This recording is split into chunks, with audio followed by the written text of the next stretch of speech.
We're about to join live pictures though, but this was where it was all kicking off.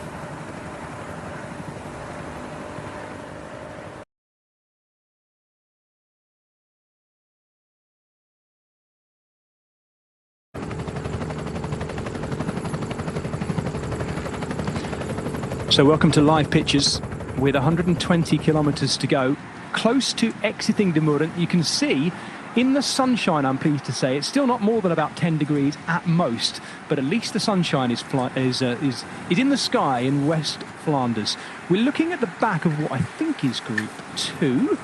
I'm going to shut up for a minute, though, and see if my good friend and colleague Adam Blythe can make any sense of this. Hey, mate, good to be back with you on this iconic race. It is good to be back, Jez, and I am happy that we have got some crosswind action. 120 k's to go. 2:28 to the third group. That's the original breakaway just at the top of the screen, and then we've got the chase group of what, 20 riders, if that, 25 riders. So yeah, there's quite a few big names in there as well. Obviously in the white jersey, the world champion Mathieu van der Poel, and then you've got Philipsen, the sprinter, he's in there as well, who won Milan-San Remo. Got a couple of riders from Lidl Trek, one of them being Mads Pedersen, the other one Jasper Stuyven, who was second in E3 the other day. So yeah, it is a stacked field, and with de Moeren, that's just happened, that long crosswind section we just saw, it's done this to the peloton, absolutely split it to bits. Yeah, and look at that already, Adam. We've only just come to live pictures, and already the world champion is at the front, Mathieu van der Poel. He doesn't want to get caught out with anything, does he? We're going to see punctures and all sorts kicking off over the next, what, 30k. Laurence Rex, winner of Le Semaine this springtime. Rear wheel puncture, unfortunately.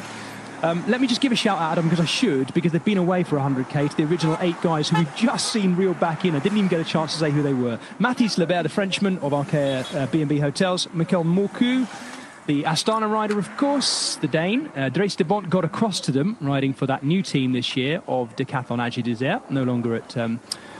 no longer at Alpecin de Koning, of course, having been there for years, Dries de Bont, 9 or 10 years.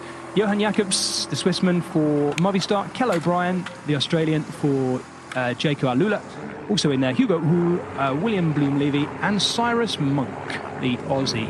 8 riders. They've been clear all this time. We've just seen them caught looking at these live pictures in the sunshine. It certainly looks a lot nicer than last year, Adam, where it was absolutely miserable at this stage of the race, wasn't it? It does help. The weather is nice, and the wind is blowing in the correct direction as well, and boy oh boy have we got an exciting final as well, because tailwind, cross tailwind coming all the way in to the finish in Wevelgem, so it lends its hand to good attacking racing, hard racing, and it is going to be like this for a long time. Positional into climbs is not going to be as vital as it was with a smaller group coming in, so if you're in this front group and you're feeling good, it's definitely a lot more relaxed than what it would be if there was a larger group and there was that little bit of wind that wasn't quite enough to break it. But 2:22 now, back to that chasing peloton with these riders riding through and off just to stay in the front. It's going to be a fast day, it's going to be a hard day, and this is one of them days where if you're on good form you wish you were there. This race, Adam, as you'll know, always used to be held on a Wednesday, and it's now a Sunday race. It's now a critical part of the Flanders fortnight as well, and the build up to the Ronde van Vlaanderen. I'm going to stick my neck out right at the beginning, and I'm going to suggest from my own very humble position that maybe, looking back at previous winners of this race and the distance of it and where it is in the calendar, where it is geographically, I'm going to stick my neck out and say this race has an even better shout to be considered a monument than Strade Bianche. I'll be upsetting some people by saying that, but I think that is an undeniable fact, not least now that it's on a Sunday as well. I don't know whether you want to add your bit to that, Adam, but I'm going to say it now, just before we watch the 86th edition. Each to their own. Each to their own, Jed. Each to their own. Unbelievable. I'm going to tease something out of you today if I can. Look at the back end here. Oh my gosh, with 117k to go, you know the race is on, don't you? Deary me. Yeah. That looked a hard rise. So this is the peloton, Yeah, go on, Adam. Sorry. This is a peloton behind. That's why we've got the cars moving up there. A minute back now, from what we understand. So that chasing group, well, the leading group with Van der Poel in. You see the riders at the front there. You've got the rider who was second in Milan-San Remo, Michael Matthews right up at the front there, so he's just missed that split. But yeah, this is the damage that's done when you've got riders going full gas to the front like that. That little bit of crosswind, it strings out like this, and it just takes one rider or another rider in front of you to lose that wheel. And yeah, that's it. It's pretty much game over until the ease off, where you find yourself in a small group. It is just hardcore racing, and positioning absolutely key. Oh, we're watching Pierre Gautrat, who's had a really good spring, the Decathlon Agi Desert man, 21-year-old Frenchman, really promising spring as well. He is surfing the back end. He nearly got taken out there. Petr Kellerman, who's now off the back as well, the Czech rider for Tudor Pro Cycling. Painful shots to watch the back end of a strung out peloton like that, but they have at this stage, Adam, got a little bit of a cross tail, so they'll still be being pushed at this point, won't they, as they make their way back towards Eper for the second time. Yeah, they will definitely, but you can see the splits in the back already. So this is the peloton once again. There are splits just happening behind. The gap is slowly coming down, and all the riders that are in this group, you can see the teams that are riding. Bahrain riding, a lot of Destiny riding, EF riding. There's the split just behind. And as I said, it just takes one rider to lose that wheel.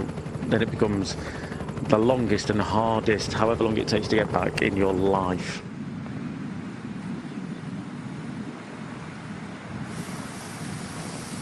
Well, we are nearly sewing up those two groups. Interesting, the work's being done by Antomache Wanti. Some of you who are watching this now will have just finished watching Catalunya. Obviously, Adam and I will not give you any spoilers, but they'll be joining us in a minute, so you'll forgive me doing a little bit of a refresh. I'm just wondering if... Niels Pollitt there. Yeah, it is Niels Pollitt, you're right. Now, is he working his way across, do you think, Adam? It looks like it, doesn't it? Well, he's trying to get back across. Yeah, he's just on the wrong side of that split, so he's definitely trying to get back across to that main peloton. But as I said, those gaps are the longest gaps in the world, they're the hardest gaps in the world to close as well. Luckily, he's got a bit of shelter from the buildings on the left-hand side, not too much. You can just see right in the distance, all the team cars just stacked up in front from that peloton. 55 seconds, it's come down slightly. I wonder if they'll bring those cars out soon. You'd think they'd have to. Anything under a minute generally is when they start to bring it down. There is a lot of vehicles there, isn't there? Niels Pollitt, of course, in very good form after his 6th place on Friday at E3. And he comes here in a team which I suspect, Adam, I don't know what you think. I mean, it looks like Niels Pollitt is up for his own fight today, but they have Juan Sebastian Molano, who is in good form. He was 7th on Wednesday at Brugge de Panne, sprinting well, but also holding wheels well in the blustery, tough conditions as well. Remarkably, it's the 29-year-old's debut today at Wevelgem, Juan Sebastian Molano. Let's see how he fares. Yeah, I think he'll be quite... Sorry, I think it'll be quite a good shout today. I think if it comes back together, but with this tailwind coming into the finish over the climbs, it makes things extra difficult for the sprinters, and especially with the race being open as it is, you know, with the crosswinds, everything. If they're very good at positioning, they can save a lot of energy, then they'll be in with a better chance. But the way this race has been for the last couple of years, it's anything but that. And you can just see the speed. Look at the leg speed of the riders on the left-hand side. They are motoring. Stefan Kung doing his roll through on the front, the Swiss rider for Groupama FDG. Well, there's at least a couple of Groupama riders there as well. And I think that looks like Lawrence Pithy rolling through as well. One of the revelations of the spring. The young Kiwi, he looks good. John Degenkolb's there, as we can see as we look down the group, and remnants of the original 8 are still there as well. Cyrus Monk there for Q36.5, he's also there. Yeah, Matteo Trentin from Tudor Pro Cycling on the left-hand side, he's there. Stefan Kung, around 4 riders back from FDJ, he's there as well. Olaf Koit, that's not him rolling through now, but one of the fastest sprinters we've seen so far this year. He's in this group as well. He's got a few teammates absent, as you said at the start of the show, Jez. Christophe Laporte, last year's winner, and the big leader, Wout van Aert, he's not here. A little bit more freedom maybe for Koit today. Yeah, Adam mentions Wout van Aert. If you haven't seen yet either full coverage or our highlights of E3 on Friday, the E3 Pries, I should call it, the E3 Saxo Classic on Friday that Rob Hatch and Adam brought you, go back and watch them, because the last sort of 30-40k of that were epic. It all seemed to kick off, didn't it, Adam? And I'm not really giving away too many spoilers here, because we can talk about it. It all seemed to kick off when Wout van Aert crashed, and it was kind of an innocuous crash on the cobbles, wouldn't it? Just slipping into the edge of the road. Yeah, just trying to get round. I think it was Stefan Kung at the time, trying to jump off the Van der Poel's wheel, wet cobbles, a little bit of the gutter, and yeah, just unfortunate crash, but at the worst possible time when Van der Poel launched his winning move. Well, we mentioned Stefan Kung, perfect timing in a way, because we caught up with him just before the start, speaking to us in French, which is appropriate for the French team rider. Stefan Kung, tell us which Gent Wevelgem we'll have with some difficult conditions like this wind. And Kung said, well, we have a lot of wind. We'll be at the top of the climb, I suspect. After the turn, the wind will be 3/4 on our back. May cause a few splits in the selection already for the win. It's going to be a fast and hard race for sure. La sélection pour la victoire va se faire dans les monts et puis vers l'arrivée, mais ça va être une course très rapide et très dure. Et pour vous, personnellement, vous avez bien récupéré de l'E3. How are you after the E3? Did you recover well? I think so, yeah. Today's a different race to E3, especially with the wind. I think I'm ready, though. It's a fascinating sort of look. I found watching E3, Adam, on Friday, as you did. You were commentating on it, of course. It struck me that between the Tour of Flanders, E3 and this race, you have 3 races which finish in a very similar way, in that they all have the hardest climbs with somewhere between 15 and 30k to go, and you're left with this long, fast chase back into the finish afterwards. Something about that formula just seems to work so well, doesn't it? It does, yeah. I think this is by far out of those finishes the best ones for that. I think the run into the finish is very flat, it's fast, the wind's in the right place, you can get splits still even coming into the finish, even out of very small groups. I think the other two, the climbing, it really gets into people's legs, so there's not that sort of aggression in the final.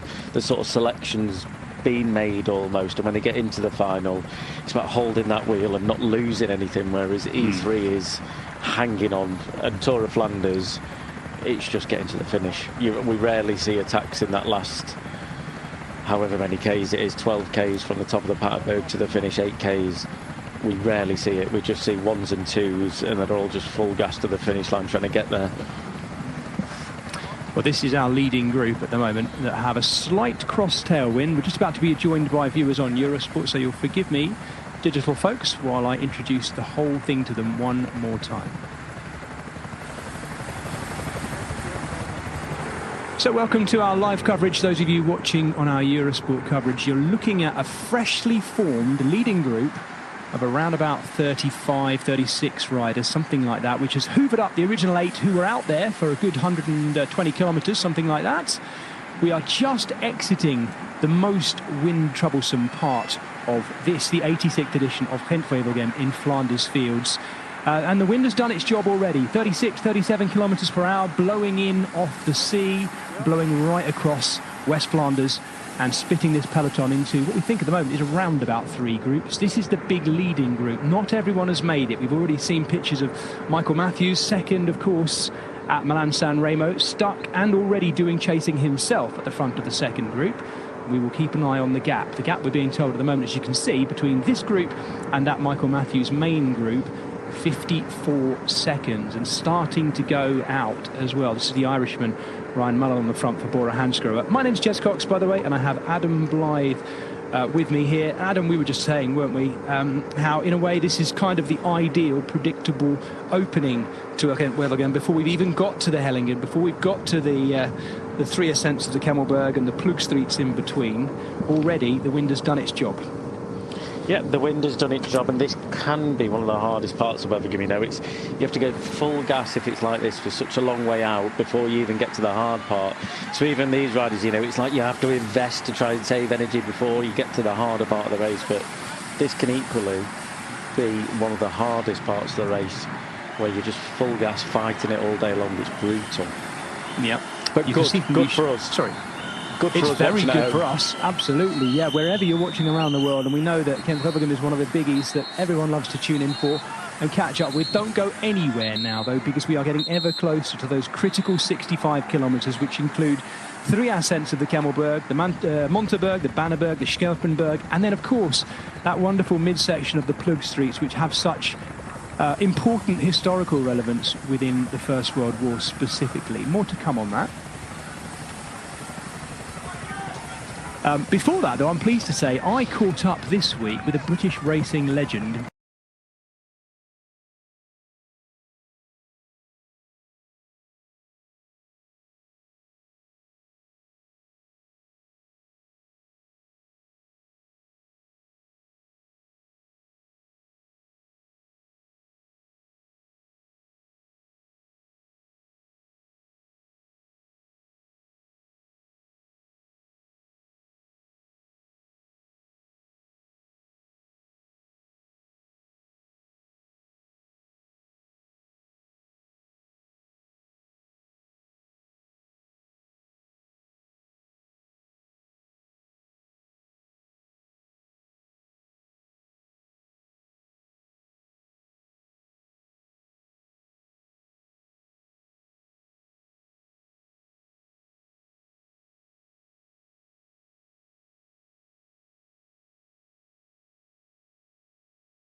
And you're right, Adam, to say Danny Van Poppel, and the next thing that trips off your tongue is, sort of one of the world's greatest lead-out men. But he's constantly proving, isn't he, that when given a chance to ride for himself, as we know, he's a threat, and he's in form as well. As you say, he was third at Brugge de Panne on Wednesday. He was ninth in this race last year.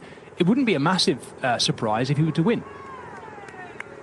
No, I don't think so. I think, if he was to win, it wouldn't be a surprise at all. He's a motor on a bike. He's a very strong rider, and he's gone well in this race in the past. He's a rider that likes the classics, and especially this one that's just that little bit harder, and you can just see what's happening there. A little bit of anticipation. Yep. One of the Johnny Vermeersch from Alpecin just jumping across, keeping things covered, and that's the game that these guys have got to play now. Even with Wiesma bike without the two big leaders of Laporte and Wout van Aert there, they need to make sure they've got riders in the front group. You could just see already just a few little groups going away. The tactics are already starting to be played. The pressure's being put on by other teams, rather than just all rolling through together. Everyone wants to try and stay fresh. Everyone wants to try and anticipate the big riders later on still. But if it goes on like this, God, you're going to have to be selective and very picky in terms of when you go, how you go, who you go with. Not least because they've still got some riders in there who are in that original group of 8, Adam. They've got nothing to lose. We've seen Cyrus Monk going in that move, as has Dries de Bont also going in that move, and why not? They've already been out there all day, they've been caught, and so they'll roll the dice again, of course, before they even get to the main climbs. They might as well. Yeah, 100%. That was just then as well. I think it was Matteo Trentin that jumped across there. Tim Malia, another fast man, he's in there as well. So these guys have got a fantastic opportunity, being in the front group already, not having the team having to do any work from behind, chase them down. So the riders that are in this front group are they're already benefiting from the position that they're in. And I think, the longer this race goes on, they're going to benefit more and more, the less work they have to do if they can put themselves in those right moves as well. It's interesting seeing Mads Pedersen again doing what I would call a turn at the front, not just rolling through, but actually pressing in a little bit into that wind. And it's just getting me thinking, Adam, whether he's all in for Jasper Stuyven today. I don't know if I'm presuming Stuyven has made that for. Yes, he has. The three little Trek riders that made that front group: Mads Pedersen, Jonathan Milan, interestingly enough, the Italian, and Jasper Stuyven. So I just wonder whether maybe we mark our Jasper Stuyven protected rider card today, because Pedersen seems to be doing a fair bit, but he doesn't hold back that much anyway, does he? No, I don't think he'll be protecting him at all. I think he'll just want to keep things moving. And in a big group like this, if you can slip away, get away from, the likes of Philipsen, even the likes of Van der Poel, if you can just get away with another small group, it's going to benefit him ever so slightly, put the pressure on the other riders behind. So yeah, I don't think they're going to play Pedersen outright leader. I think they'll do as they did in E3 last week, so they've got a couple of leaders will work together and will communicate between each other. Just watching Johan Jacobs, or Jacobs I should say, rolling off the front there, the Swiss rider from Movistar, as we pick up the man himself, Mathieu van der Poel, who will be in our shots every time he so much as twitches in this race, up alongside Ben Turner, the British rider. Van der Poel just working his way back in. I think he may have just dropped back to the car, possibly, by the looks of things, the way he's riding his way back in. Welcome back, those of you who've just been away on a short break. We are headed towards the first of our climbs proper. It's been pretty much pan flat so far, save a couple of rises over the towards the coast, over the West Flemish polders. But now we come into the Heuvelland, this focal point of Gent Wevelgem, as it is every year, and the start of the Scherpenberg. They start to climb gradually into it anyway. This is Matteo Trentin in those colours of Tudor Pro Cycling, who've had a great start to the year, the Swiss team in black and red. Noticing Lewis Askey here coming through again, Adam. He was in that leading group in E3, wasn't he? I think he punctured out of it, didn't he? I know I saw a post from him afterwards. He was pretty dischuffed at his luck on Friday. Yeah, he's got himself in a good position at the minute, though. There's Mads Pedersen at the front. There's Jonathan Milan, the Italian sprinter, who's had fantastic form. Mads Pedersen now just going half road, so there is a crosswind still here, but he's making it hard for everyone behind. No one that wants to pull any turns on the front. Pedersen just keeping the pressure on, coming halfway across the road, so that leaves less room for the riders in front, which makes it harder for them in the back. So just doing that just makes it difficult for those riders that are trying to get a little bit of shelter, trying to save some energy. Pedersen saying, no, not on my watch, you're not, lads. You need to put in your work, try and do some turns. If you want to sit on, I'll make it as hard as I can for you to sit on. Gosh, I hate to point it out, Adam, by the way. I'm just rolling through the 35 or so riders in this group. We're in crosswind territory. We're in West Flanders. It's Gent Wevelgem. One team has only one rider in here, and that is Soudal Quickstep. The team who, you know, in previous editions, we'd have expected nearly all of them to be in this leading group, wouldn't we? Tim Merlier, as far as I can see, is the only Soudal Quickstep rider to have made this leading group. No Yves Lampert, no Casper Asgreen, as far as I can see. I may be wrong, but from what I'm looking at, I think Tim Merlier is the only one. Having said that, Tim Merlier is probably the most in form and likely to win of those guys. Second at Brugge de Panne on Wednesday, having had a little bit of, what should we say, skin contact with Jasper Philipsen coming into the finish. So I think there was a little bit more made of that after the finish than there was maybe at the time. But that is notable, Adam. I hate to be I mean, I know we always point it out. Maybe I need to move on from this concept of Soudal Quickstep being the all-dominant classics team, particularly when the wind is blowing. But that's what they were for so long, weren't they? Oh, God, yeah. They were the team to beat. They were the team that dominated the classics with the likes of Tom Bonen. And then going on year after year after year, they were just incredible strength in numbers. They had that in abundance. So, yeah, it is odd, especially in this size of group, that they do only have Tim Merlier in there. But as you said, if you wanted a man in there from the team, it would probably be him, because he's got the fast finish. He's been at this race before. He's got over the Kemmel for the last time, albeit a little bit further back. But he's performed in this race before, and he's put himself in a good position to try and perform again. Looking here at former Belgian national road race champion Dries de Bont, one of the original 8 riders who was clear, racing, I have to get used to this, Adam, in those new Decathlon Agi Desert La Mondiale team kit. But it's an unmistakable style of Dries de Bont, that rolling, stocky, powerfully built style. This looks like Niels Eekhoff rolling through on the front with Gianni Vermeersch as well. Stefan Kung comes back to the front again. Boy, have we got some big engine in this group to keep pressing things on. Having said that, the gap is stabilised at the moment. 31, let's call it 30 seconds to the group behind. Wouldn't mind seeing a shot of the front of the group behind, because the gap is so small, Adam. I'm guessing we probably won't get many cameras in there. That looks like Georg Zimmermann, who's just gone out and picked up a bottle. I don't actually, having said that, it might not be Zimmermann, because I don't have him down on my little list of who's in here. I think it was Zimmermann, though. There's definitely Madish Mikkels in here, and Mike Turnesen as well. Turnesen's definitely in there. Yeah. Big old group. You'll forgive us, folks, at home, if we get one or two wrong as we look at them, trying to figure out who is there. Oh, well, that's interesting, because that's definitely not... I'm looking at a Soudal Quickstep rider. This is the back of... That was Group 1, at the back of Group 1, I think we were looking at. Right, here comes the first climb with 97k to go, the first climb proper. Anyway, this is the Scherpenberg. It's a long one, too. It's actually about 1,600 metres in full length. The classified part of it is a K. Very, very gradual, though. Not an absolute killer. And still riding with a little bit of a cross tailwind, pressing them. Look at the damage it's doing, though. Yeah, it's a hard one, this. It's not the easiest climb in the world, but with the wind the way it is, it definitely makes it harder. But I don't think there's anything really for the riders to worry about with this. They'll all generally get over it quite well. There is still the wind. You can see it blow from the left to the right-hand side of the road, but yeah, it's not the hardest climb in the world. All riders should be able to get over this without any problems as such. But yeah, you can just see the pace is on in this front group as well. You see riders just trying to push on, always trying to just get that little gap, trying to go clear a little bit. You got Milan on the front now, just driving that pace. Look at it behind, everyone's just fighting, trying to get on that right-hand side of the wheel. Well, they're our right-hand side before we see it. Their left-hand side of the wheel, just trying to get that little bit of shelter, trying to get that recovery. Yeah, Ben Turner there, the Ineos rider, rolling through. How many Ineos riders have we got in here? I think Ben Turner might be the only one, actually. Which would be a bit of a shame for Jonathan Narvaez, the Ecuadorian national champion. I thought he was in there, but I'm not sure. We'll keep an eye on that. That would be another miss, wouldn't it? The question is, do they bother chasing behind? They're all in for Michael Matthews here, Jaco Alula. Yeah, I don't think they really need to chase just for Narvaez. I think, you know, with the 30 seconds, the closer they get into the climbs, etc., the more chance that Narvaez is going to get to jump across, to follow attacks maybe coming from this group, to jump across Michael Matthews.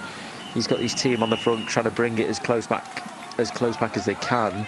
It wouldn't surprise me if he tried to jump across on a climb, make contact with that front group, but I'm sure a lot of riders within this peloton that we've just seen, there'll be a few of the others trying to think that as well.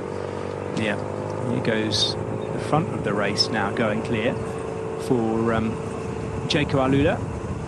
Kel O'Brien, I think it is, one of the original riders from the original Breakaway. Yeah, they are the guys, aren't they, Adam, I guess, as I said, who are even more likely to try their hand because they've already been out there all that time. They may as well give it a go. Oh, we're being told Max Welshide here. I don't know about that. It is, yeah. Sorry, apologies. It is. My bad. Oops. Still getting used to seeing him in that kit too as well, the powerful German.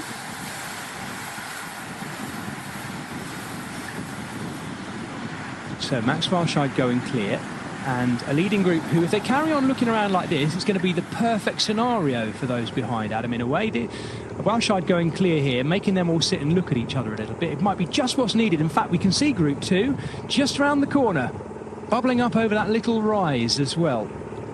They're on the slight descent down to Schomminkel in Westalter, just before they start the Bannerberg, which is the second of our classified climbs. A little bit longer than the last one too. It goes Scherpenberg, Bannerberg, Monterberg, all in pretty quick succession because they're turning back on themselves, going up and down them.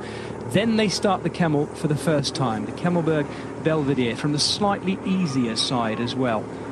As they go, as you can see, under the wheels of our leader here, picking up little strips of unclassified cobbles along the way as well. These are nice, smooth ones, though, just trundling away underneath the wheels of Max Welshide.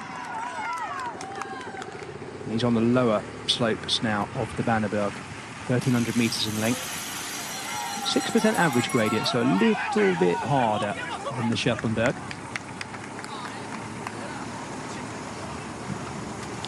It's a tough place here, Welshire. I mean, when you're on your own like this, still with 94 k's to go, still with all the leaders behind that are wanting to get clear.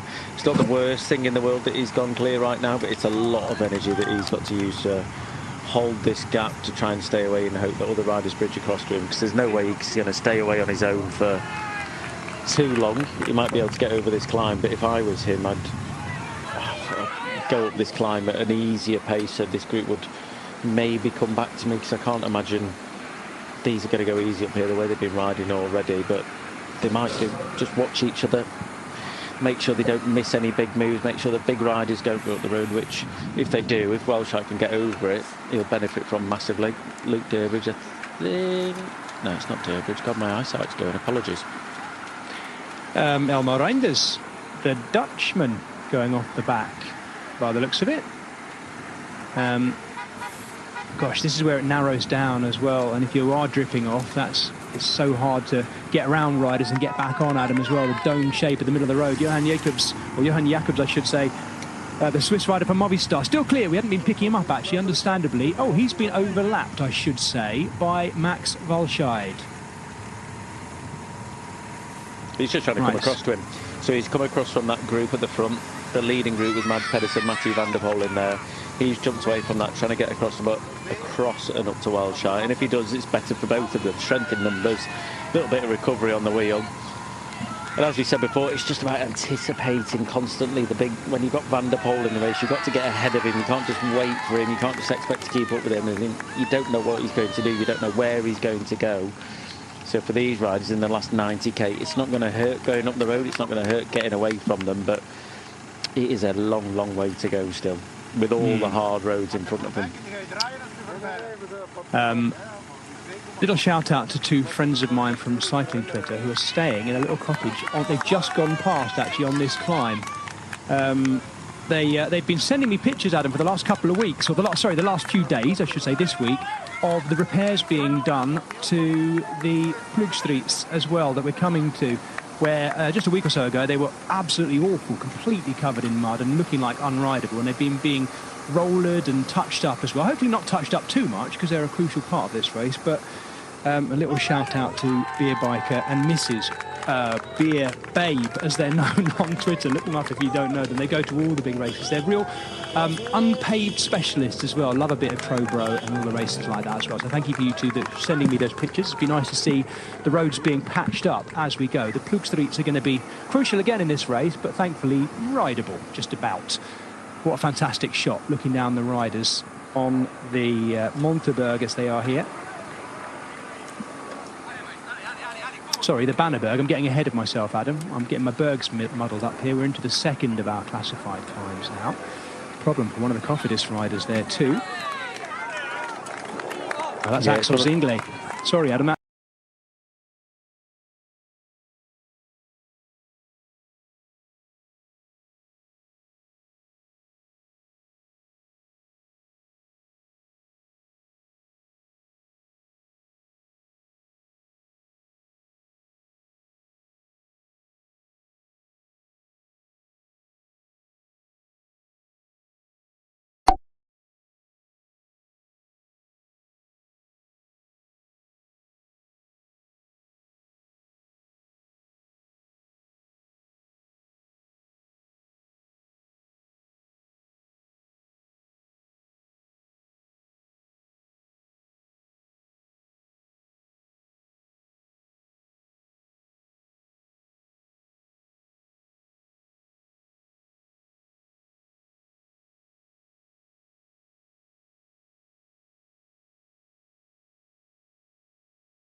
We've seen that turn in some atrocious conditions over the last few years in hammering rain.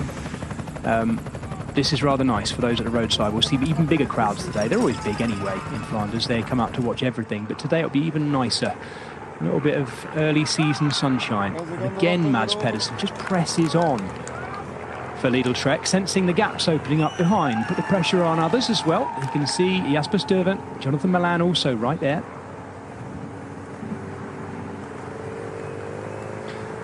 I wonder, Adam, when we look at the dominance of Visma Lease bike last year, the fact that they had Wout van Aert and Christophe Laporte clear by themselves, and when they rode clear, that was the end of the race. A few chased, but they couldn't get anywhere near the two of them.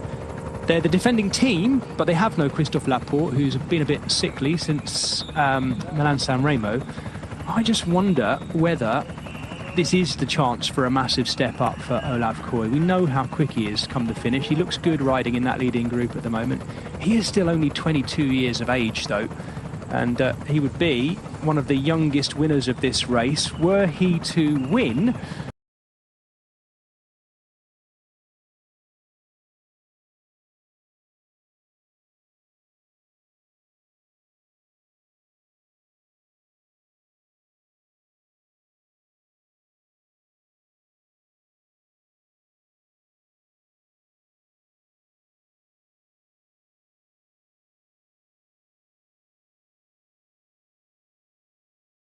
rolling through Tosh van der Sande in sleeveless short sleeve jersey. You are? I think he's sleeveless. Sleeveless. No, sorry. Let me say that. Not like a triathlon suit.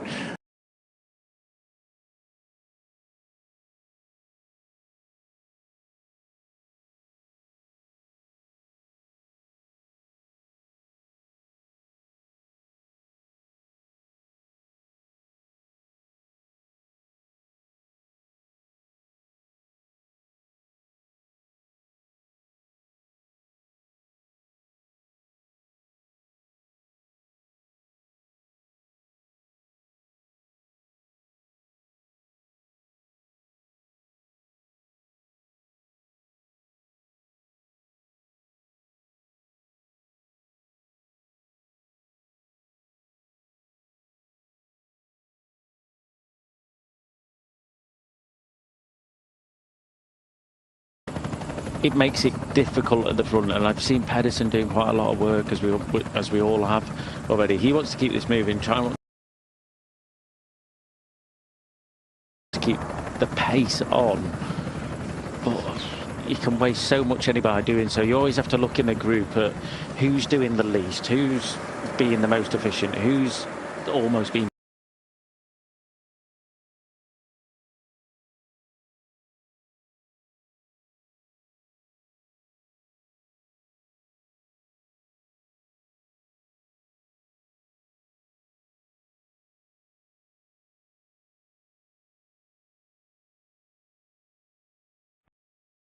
we're looking at, sorry, we were actually looking at the leading group. They're going through Dranota, which is the lower dip. It's the dip in between the Banneberg and the Monteberg. They turn left, as you see there, and start gradually to wind their way into the Monteberg from the Lettingstraat side, which is the side they're coming at it from. They pick up a little bit more of a tailwind here again. You can see the hills in front of them of the Wevelgem. These hills, of course, were such critical places in the battles that took place, particularly in World War I, in Flanders fields, the high points, and of course the highest point in the Wevelgem in these hills here is the Kemmelberg, 138 metres above sea level. And that will be our next climb after the Monteberg, the first ascent of it. And the first section of uphill cobbles that's really going to test the riders as well. Here's the stats for the Monteberg as our leading group roll into it. Let's look visually at that gap. It's one S-bend between them, the 35 or so riders in the leading group, and what remains of our peloton chasing behind. Look at those lush open green fields. Uno X have I think 3 riders. No, I may be wrong, sorry, I'm confusing my reds here. They've definitely got William Bloom-Levy, because he was in that leading group. That's him off to the right-hand side. He was in that leading group of 8 that were clear for the first 100 or so kilometres. There is Mads Pedersen off to the left. There's almost like a who's who of who's going to win this race.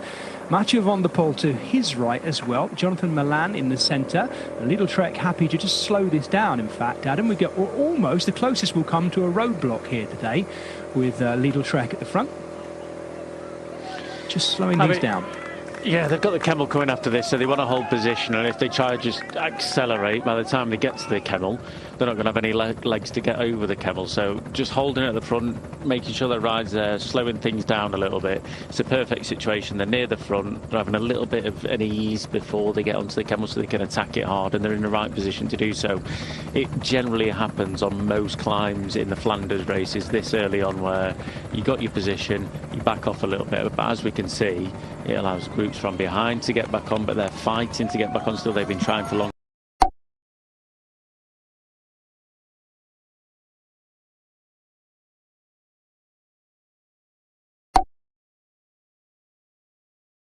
While the guys at the front are recovering. As well. This is the back of the chasing group, the back of the peloton. Matthias Norsgaard just dropping off the back as well. Looking forward to seeing how his sister Emma goes in the women's edition of Wevelgem after this. It comes straight afterwards. In fact, our 2 broadcasts overlap. So when you finish watching this race here today, do switch over if you're watching on Discovery Plus and watch the women's race as well, won't you? Marty McDonald and Joe Rousel bringing you that this afternoon as we look down on the Wevelgem, the hills of the Wevelgem, which characterise this middle 65 kilometres of Wevelgem in Flanders fields. Alex Kirch, the Luxembourg national champion, off the right-hand side. Stefan Kung, we've already seen him doing some long turns to drive forward this race too. It also looks like another Uno X mobility rider. Rasmus Tiller is there, second row too. Looks like he's chewing some gum. Then again, he's got a big old jaw. I could be mistaken there. 1 or 2 riders just pushing their way through. Levy of Uno X trying to hold position at the front, but it looks to me like the signal's now gone out for Lidl Trek to up things into the base of the Kemmelberg, the Belvedere side for the first time, and we are approaching it now, Adam. Mathieu van der Poel moving up too. Are we about to see liftoff? It's only the first time. Last year it was the second time up the Kemmelberg, the same side as this, where we saw our 2 leaders, Christophe Laporte and Wout van Aert, go clear. It's going to be a hard run into it. It's a hard run, it's a fast run into it as well. The left-hand turn, it really just bang, goes straight up into it. But yeah, Lidl Trek are definitely taking it up. They want to be in good position. Van der Poel towards the front. I think there'll be pressure applied, obviously, the way that Trek's gone into this, but no big attacks just yet. With the wind the way it is, the group as large as it is, riders within that group that have been able to stay fresh. I don't think there'll be fireworks just yet, but as I say, that Van der Poel comes to the front and starts to accelerate ever so slightly. Oh, it's only his 3rd race of the year, Adam. He's got to do it, get his training in, hasn't he? He's just building up again now, just gradually. Mathieu van der Poel, I mean, he needed a little rest after winning the World Cyclocross Champs for, what, the 5th or 6th time. He's a double world champion, let's not forget at the moment. And this is his third race of the year. It's not like those Tour Down Under riders who've got good racing in their legs. No, he's got to ease his way in. As you can see, he's taking it very steady. Oh, I love it. Look at the pain on. I mean, the way that he's going there is unbelievable. You just wonder, he's got two Trek riders, Jonathan Milan and Mads Pedersen with him. I think that's Olaf Koy behind. Then you've got Jasper Stuyven just behind him a little bit. Lawrence Pithy as well, just at the back there from Francis de Jour. Then you've got riders in dribs and drabs, and it's what they can do after this. Not these riders, it's what Van der Poel decided to do. It's what Little Trek decided to do. Because I'm sure if they're with Pedersen in this situation, Van der Poel, sorry, they're not going to look around and think, oh, we'll keep going with this. This is good for us, dragging the world champion away from him. I think they want to put him under pressure, use that strength in numbers a little bit more later on, because this is just bread and butter for Van der Poel at the minute. The harder the race, the better. Interesting, though, because Mads Pedersen is so active today, the former world champion, the Dane just stretching his legs a little bit. So two Little Trek riders, Pedersen, as you say, Jonathan Milan as well. This is the Little Chase group as well. And once again, the Kemmelberg, in its first of 3 ascents today, is doing its job, smashing things up a little bit. Of course, they've got a long descent off it. The first bit quite technical through the woods here and out, but they continue to descend out of the woods too. That's that iconic descent shot from the Kemmelberg. Thankfully dry today because it's off camber there, sloping back towards us as well. You can see who the Intermarché rider was there, stuck in between these groups. I'm trying to work out who that Intermarché rider is.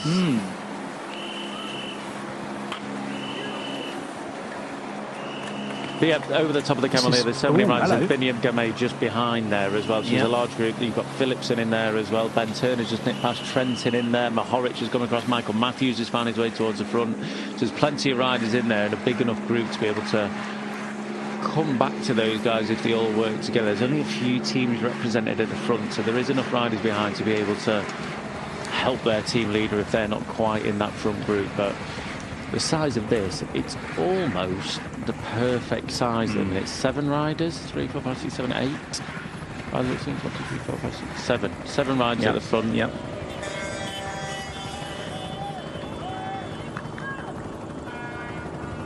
Oh, dearie me, that was a tight turn. He's riding across. Stefan Kung was at the front of this group, Adam. When he went past us, coming down that descent off the Kemmelberg, he was banging his bars. I don't know whether that was in deliberate, frustration for the camera to see, or whether he was actually knocking something straight again. But it was a very odd moment as the chasing group, it's detached in 2 halves as well, down to 1 line through that tight right-hander. They climb away from here now, just very, very gradually, and they're headed towards the Plugstreets, I should say, the ploughed streets, the off-road sectors. 3 main sectors: Hill 63, then the Christmas Truce, and then the Catacombs. 3 climbs, 3 hills, which are absolutely littered with the history of Europe, and in fact, the history of the world, having been the scene of such crucial and bloody battles in World War I.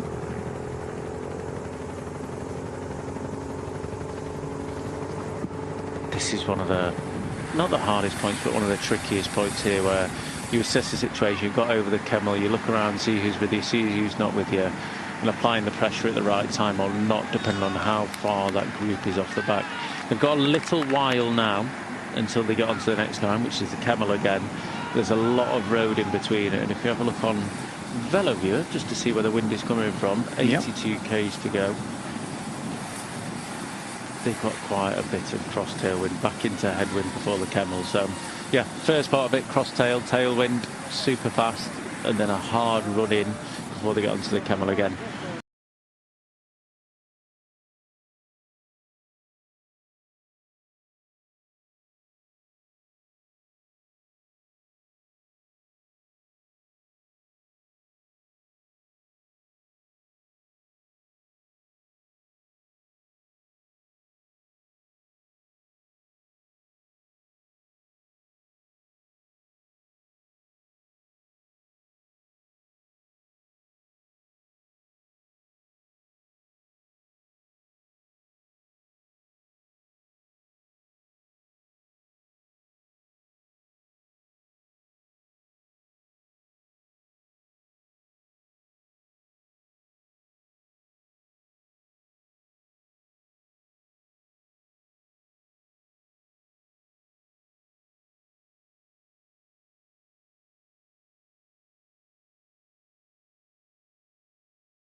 ones, of course.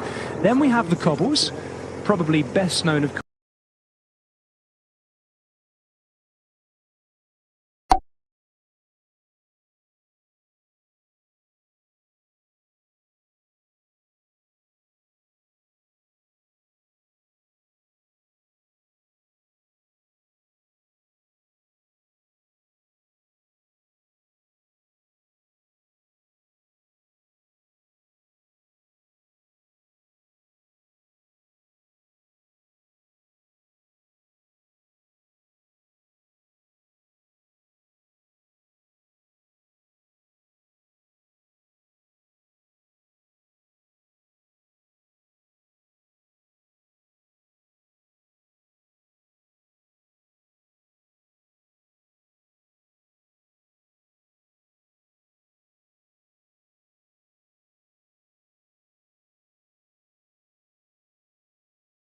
with these guys. You need to just wait a little bit, play that.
The polar web is trying to chase him just to try and tire them out that extra little bit more.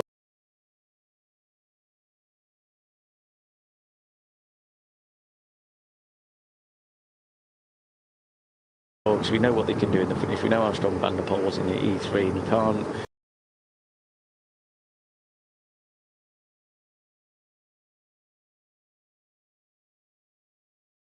Yeah, you can't just wait for his attack. You have to try and tire him out before that. So.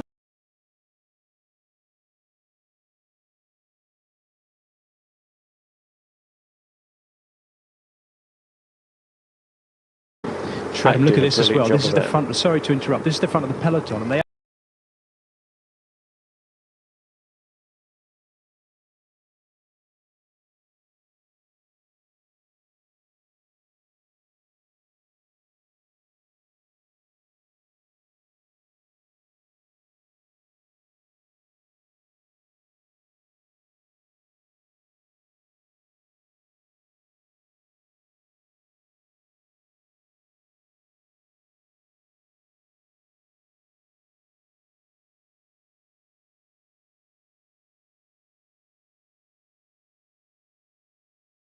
game this year. They haven't had a massive influx of new riders, but they've just played the game right. Maybe a bit more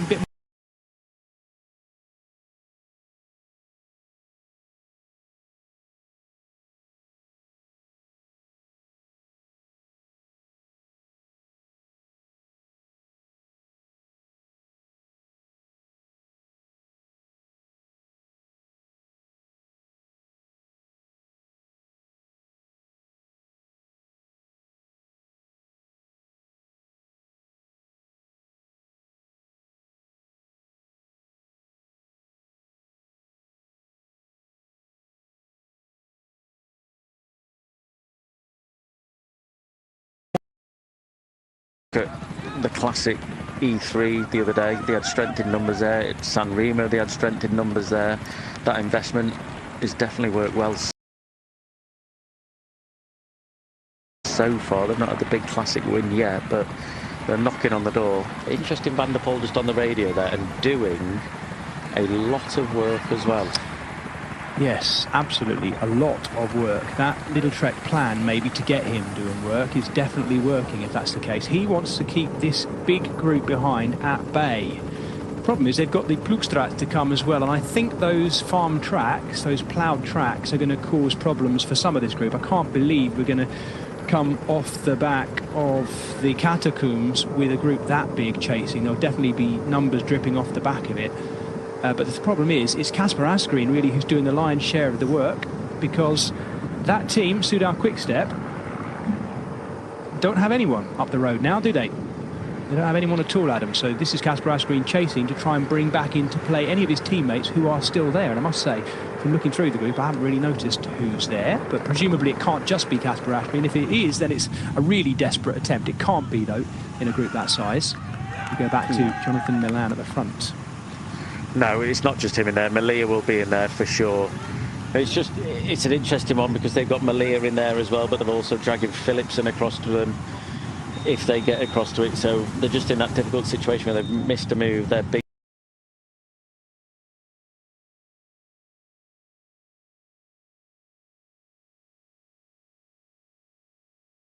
leader of the day, Malia.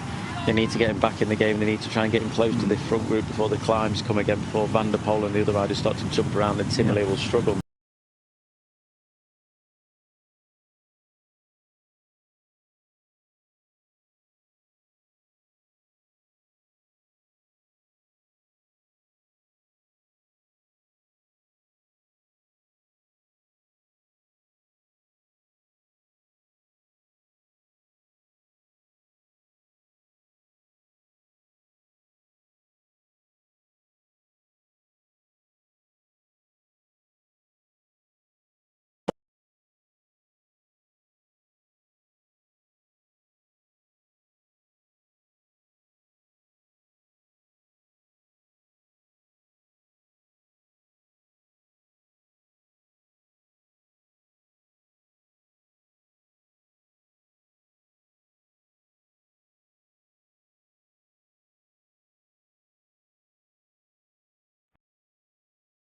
Our headquarters being a small town which was daily under fire from the enemy. Right away on day 2 we were wounded.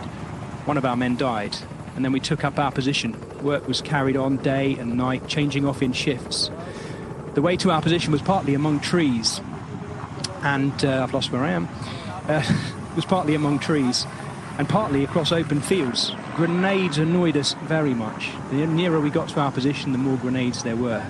We went forward, crouching, making no noise. It's night. Fireballs flare up, lighting the surroundings for a moment with a dazzling glare. Grenades explode with a regular crash. It sounds like breaking wood, only 1,000 times louder, with a metallic clang. You hear the steel break into 1,000 bits. Now and then a foot soldier is asked, how far is the enemy from here? Answer, 200 meters. You go further and then ask again, 50 meters. Nothing stirs. 5 meters. Everything is quiet. And the rest of it, Adam, in that letter, I would read. But one, the action is kicking off in the race. And two, it is actually too horrific for me to read it out loud. And these are the translated words of an unnamed German soldier writing back to his loved ones at home. I thought it would be an interesting comparison to what I normally read out during Gent Wevelgem, reminding us of the impact on the Great War on all sides. And this is the first of the Plugstreets, the Plugstraat, ploughed streets between the farmland. You can see where the mud has been scraped off it and pushed up onto the sides to make it slightly more passable. But even still, hard-packed gravel. Pretty common sight now in World Tour racing, of course. Fred Wright, the British champion, now comes to the front for the first time, chasing back Danny van Poppel, if I'm not mistaken, and there is Jasper Philipsen, man in form. Of course, his teammate is up the road. So Jasper Philipsen now just sitting on the front of that chasing group. Mathieu van der Poel just out of the saddle, rising up over the top of Hill 63. First of our three Yeah, Van der Poel doesn't seem to be bothered at the minute about doing all this work either. He's been doing the majority of the work in this small group. A couple of the riders that are with him are not in Trek. Have not been giving him too much assistance coming into it. The position is obviously a lot easier for them, but Fred Wright doing the damage at the minute. He's splitting this group up nicely. He's got Philipsen sat right on his wheel, however, and I say that he wants it to get going a little bit again. Van der Poel on the attack, trying to put the hurt on, trying to bring back Milan and just get rid of a few riders that are in this small group with him. Pedersen glued to that wheel, though. Yeah, maybe he's got Christoph Rupoff, his DS, watching our coverage, Adam, in the car. Blythe has just said you're looking like you could pick it up a bit more, and he's off. Oh, it's split that group properly as well, hasn't it, on this Plugstreets? Yeah, so you've got Van der Poel at the front, Pedersen, then Pithy behind him, then Stuyven. Tiller's just going out the back there along with Tim van Dijk as well. That gap has suddenly grown very, very large, very, very quickly. Interestingly, in the background, you've got Jasper Philipsen just looking like he was about to take a bottle there on the front, and then you've got what looks to be Trentin just behind him, Danny Van Poppel, Fred Wright, Stefan Kung, Michael Matthews. I think that's Tish Benoot just behind as well. So all the strong riders towards the front in this group, but the wind, not only the gravel, the compacted gravel that are racing across, the wind is causing havoc on these little roads as well. Not enough room for them, blowing them to one side of the road, so you can't get that much shelter. Still on it's the dry and dusty, Adam, Adam, isn't it, as well? You could be forgiven for thinking we're watching Strada Bianca at this stage with the white roads. It's compacted and dried up really nicely. You can't see a speck of mud on the riders compared to what it was like less than a week ago. Wow. Yeah, beautiful day for racing. Yeah. Beautiful day for racing. Not a beautiful day to be sat behind Van der Poel, though, because that man looks like he is on a mission. Yeah, looking at those flags on the right-hand side of the road there, block tailwind for these riders right now. They are absolutely shredding. And Van der Poel, as you say, laying it on thick. Let's watch what that does to Jasper Philipsen behind, Adam. Sorry. I don't think Philipsen, he'll just do what he can. He's obviously not going to chase him. But I think there's Stuyven looks like he's got a slight problem with the gears. Like he can't get a hard enough gear. A little bit of late braking coming into this so he can get onto the back of them. But it looked like he had a slight issue with his gears. Let's see if he gets out the saddle coming out this corner, or he might have a puncture. There he is, looking down. Hopefully we'll get the camera shot of him now, but that is not good for Mads Pedersen. Yes, he's got Milan in front, but I think Milan, when he gets caught, which he will get caught very shortly, yeah, here is Stuyven. So it looks to be, yeah, rear wheel puncture. Yep. There you go, well spotted. No, completely the wrong place as well, isn't it? Yeah, I mean, completely the wrong place. They should have mechanics at the end of this other sections with wheels, etc. for them. But yeah, this is not at all a good place. Stuyven on great form as well. Second the other day on Friday to a Van der Poel. Yeah. This is Plugstrat 2, second of our unpaved sectors. Just going past there, well, the preferred scene of the Christmas truce, a football game that took place Christmas Day, so well known in World War I history, of course. And Mathieu Van der Poel now just in a group of 3 with Pedersen. And our neatly formed chasing group has now splintered.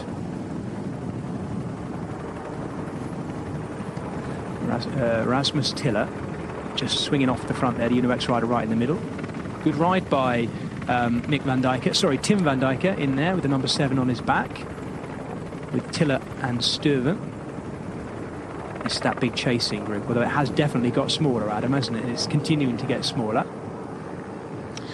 Yeah, it's definitely reduced in size there, but it's still a very large group considering what they've been across so far, what the terrain they've been across, including the wind more than anything. But it's good to see riders are riding on the front. You've got Tish Benoot just sat there in second wheel from Visma Lisa bike, so they've got Tim van Dijk in the front. He's just off the back of that small little group that's gone clear with Van der Poel and Nick Pedersen in it as well, so he won't be too far off trying to jump across this, and this is perfect for the likes of Tish Benoot. Make it hard racing all the way until the Kemmel, and that will benefit him, then he might be able to try and get across on the Kemmel.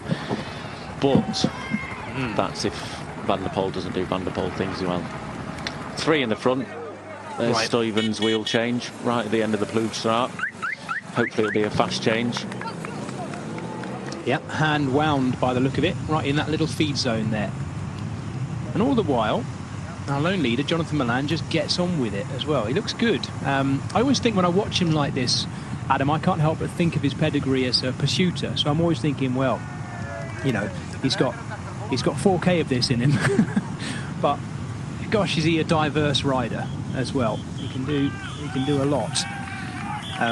Let's see though how he copes with the next of these Plugstreets. This is on to the third and final one. This is the catacombs, under which still to this day hundreds of men are buried, many of them Australian soldiers who were part of the tunnelling division.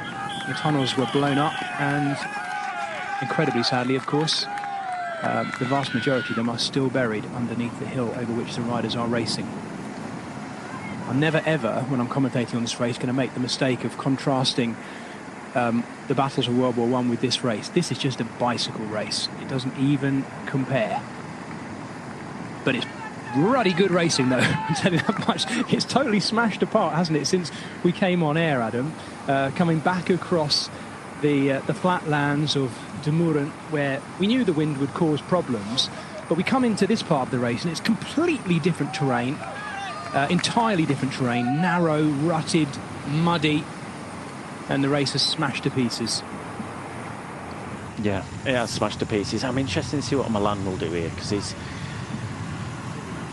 it's a lot of work he's having to do just to sit out front there, and it's a lot of effort he'll have to do with a long way to go. 66k, they've got still the next 4 climbs coming up after this as well. So I think that it's hard to say just back off a little bit and let these guys catch you, because the group behind, the main peloton, is only just behind as well. But with them being that close, it's almost you don't want to go all in right now because they've got strength in numbers at the front, but at the same time you don't want to back off too much just in case the group behind never really comes back. And being ahead of Van der Poel on the Kemmelberg especially is a good thing.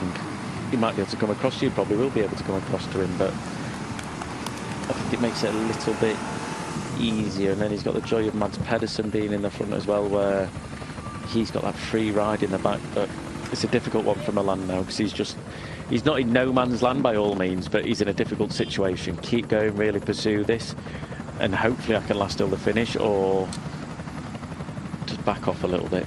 I haven't yet seen Mathieu van der Poel look round to Pithy and Pedersen, really. I mean, Pedersen obviously won't do anything, as we know, because he's got Milan out front, but I wonder whether he's tried to get Pithy to work. And Pithy seems, if he's not, Pithy seems to be in this wonderful position now, Adam, where he's just sitting in there. I know it's going to be hard, but another step up from Lawrence Pithy today at the age of 21. Looking good. Massive step up, yeah. He's looking really good. It's a nice little reminder.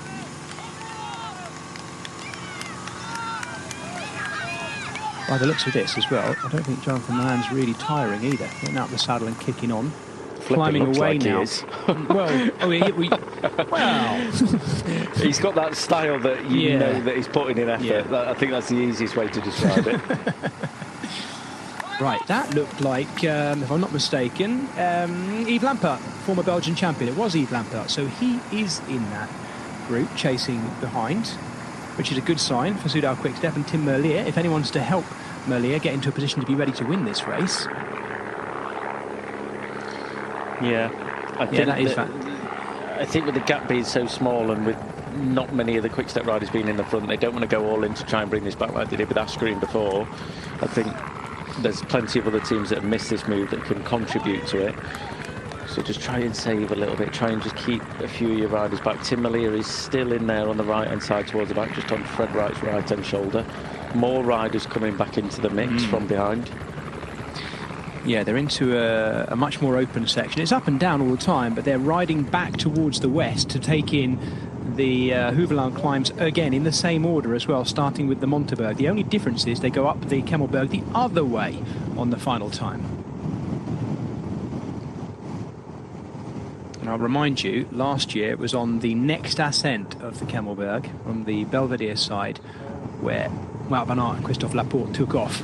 A little bit of sustenance for our lone leader, Jonathan Milan, who is still being chased by the man who, well, rode off like this solo to take E3 on Friday, Mathieu van der Poel. Only ridden this race twice as well. Wevelgem hasn't won it. He was 9th in 2020 and he was 4th in 2019. It is a race, Adam, surely, that Mathieu van der Poel will add to his palmares at some stage, whether it's this year or next year, or the year after. I think he'll probably get it eventually, won't he? He'll get it on his palmares before he retires, that's for sure.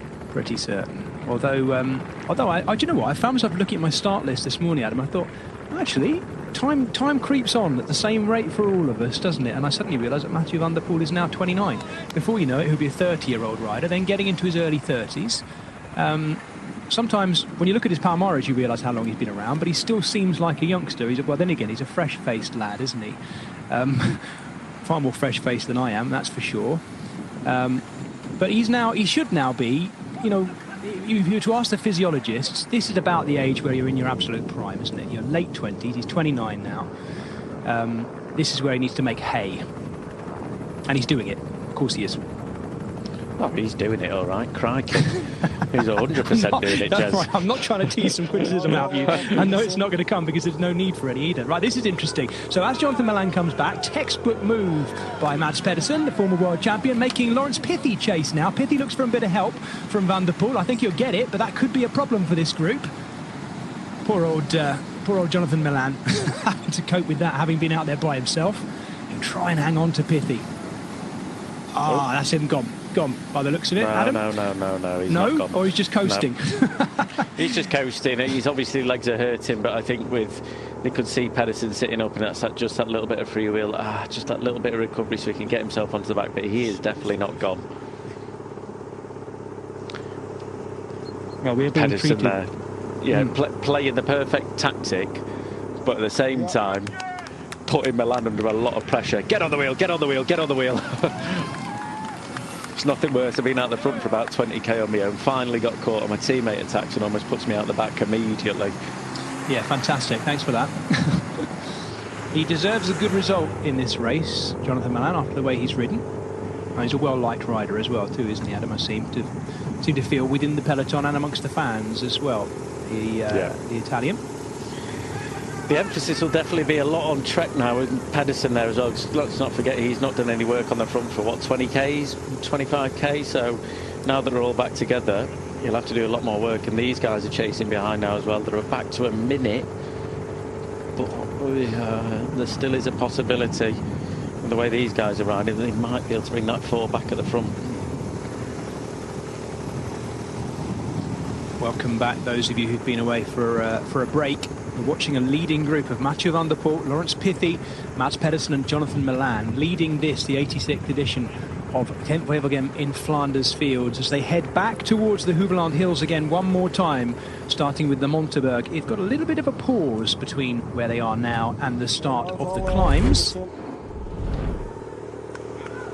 And we're looking here, we're not looking actually, because that's definitely not pictures of the women's race, but the women's race will have been recently starting as well. I can presume that picture-in-picture is not correct, because there's no way Mathieu van der Poel is in the women's race, obviously. However, the women's race, as I say, is overlapping with the men's race. We might be able to bring you some live pictures. I know some of you don't like that. Please excuse it as a spoiler. We're really just showing you all the different coverage we have here at the Home of Cycling on Eurosport and Discovery Plus and Sport on Max as well. Of course, if you want to catch any of it back, the best way to do so is on the Discovery Plus app. Just while we're watching this coming together of a group who were off the back of our main peloton trying to come back in, it looks like that's not Kasper Asgreen again. Poor thing, he's had a hard day out, Adam, by the looks of it. He's got Axel Zingle as well just behind him, the Cofidis man. This group will try and get back on. There's one of the Ineos riders, I'm not entirely sure that isn't Ben Turner actually. If it is, he'd been looking good earlier, but it's a tall figure from Ineos also in that group trying to come back. Just before we come back to that, just a little plug. I was mentioning, of course, on Friday, it was Adam and Rob Hatch that were bringing you coverage of E3 Saxo Classic. I was going to call it E3 Harelbeke. That's where it is, but it's not what it is. Mentioning Rob Hatch, it's worth me pointing out, Eurosport has just recently started a weekly destination for your cycling news, interviews and all things. I'm sure Adam Blythe will rock up on there at some point as one of Rob's guests. I was on it. Oh, there we go. You're on the first one. I've not even seen it yet. Thank you. Well, you can tell us what it's about. I know, all I do know is it's on our Eurosport channel, the Eurosport YouTube channel, every week. And Rob is presenting it. Adam was on it. Adam, did you give any nuggets of, like stories of old, that sort of thing? No stories of old. We just had general little chit-chats, really. There's a little bit on Jasper Philipsen, what I thought a team might suit him to go to. And, yeah, little updates on the races that have been happening so far. And our thoughts around that, really. Not just on the races, Lovely. but other little bits and bobs as well. So, yeah, it's a nice little listen. So, yeah, it's on the Eurosport Cycling YouTube page if you want.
See whether Bora Hansgrohe can bring themselves back into the frame.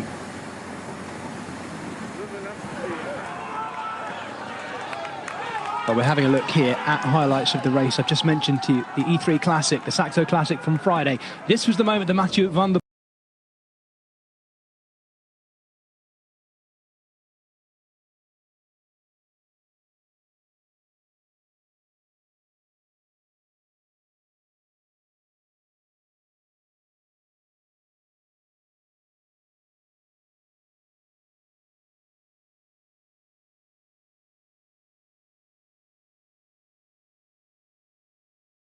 two. It was a long way. Yeah, was it 50k? 50k from the finish?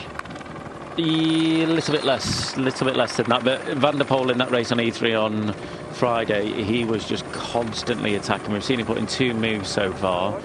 He put in about 10 moves. There's one of them that he put in. That was his second to last one, I think, before he finally went on the Paterberg where Wout van Aert crashed. But yeah, he was a man on a mission on Friday, and even with the crash of Wout van Aert, he's still definitely the strongest in the race.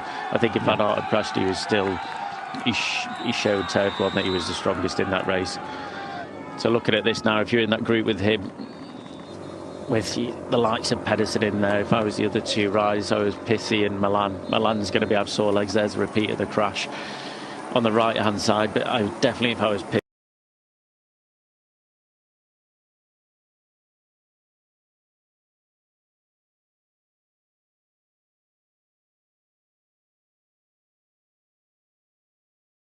I'd just be trying to do bare minimum. You know, you're in a group there with a world champion, a previous world champion in Mads Pedersen.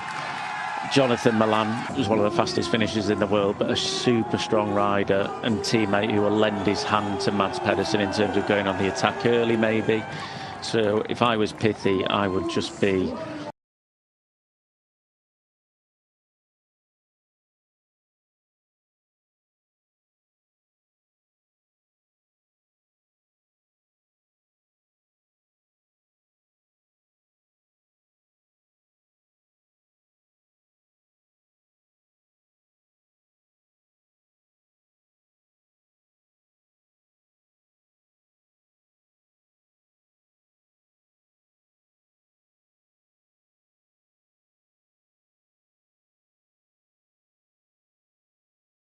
Lights, of course, you can catch all of that back, Stu, of course, on our Discovery Plus coverage. And Lawrence Pithy was really impressive at TDU, not least on the final.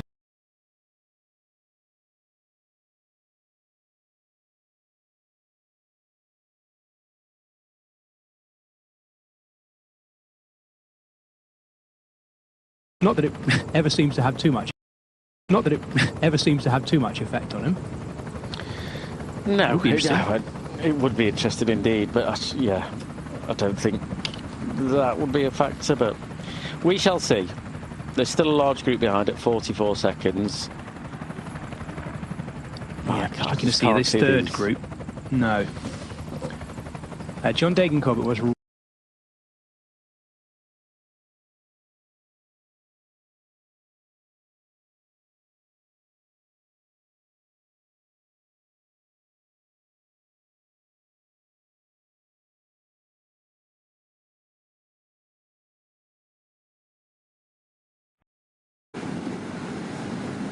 Timo Kilik is the Alpecin-Deceuninck rider, right at the back. The Belgian, knowing he's got players in play at the front of this race in Mathieu van der Poel.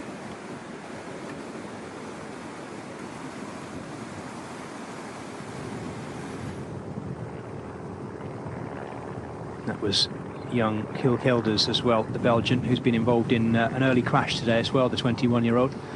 Good work being done by Jordi Meijers. I've seen him being used like this quite a lot this year, Adam, already. Not only was he a winner on the Champs-Élysées at the Tour de France last year, let's not forget, winning one of the most important, if not the most important sprint of the year, bunch sprint of the year.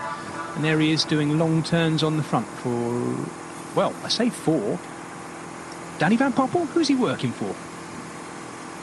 I hope he is working for Danny Van Poppel. That would be good, wouldn't it? It would be very good indeed, yeah. I think if Danny Van Poppel in this race before, he's got the pedigree to get over these climbs. He's that fast, explosive, punchy rider, lead-out man, as we know. One of the best in the world at being a lead-out man as well.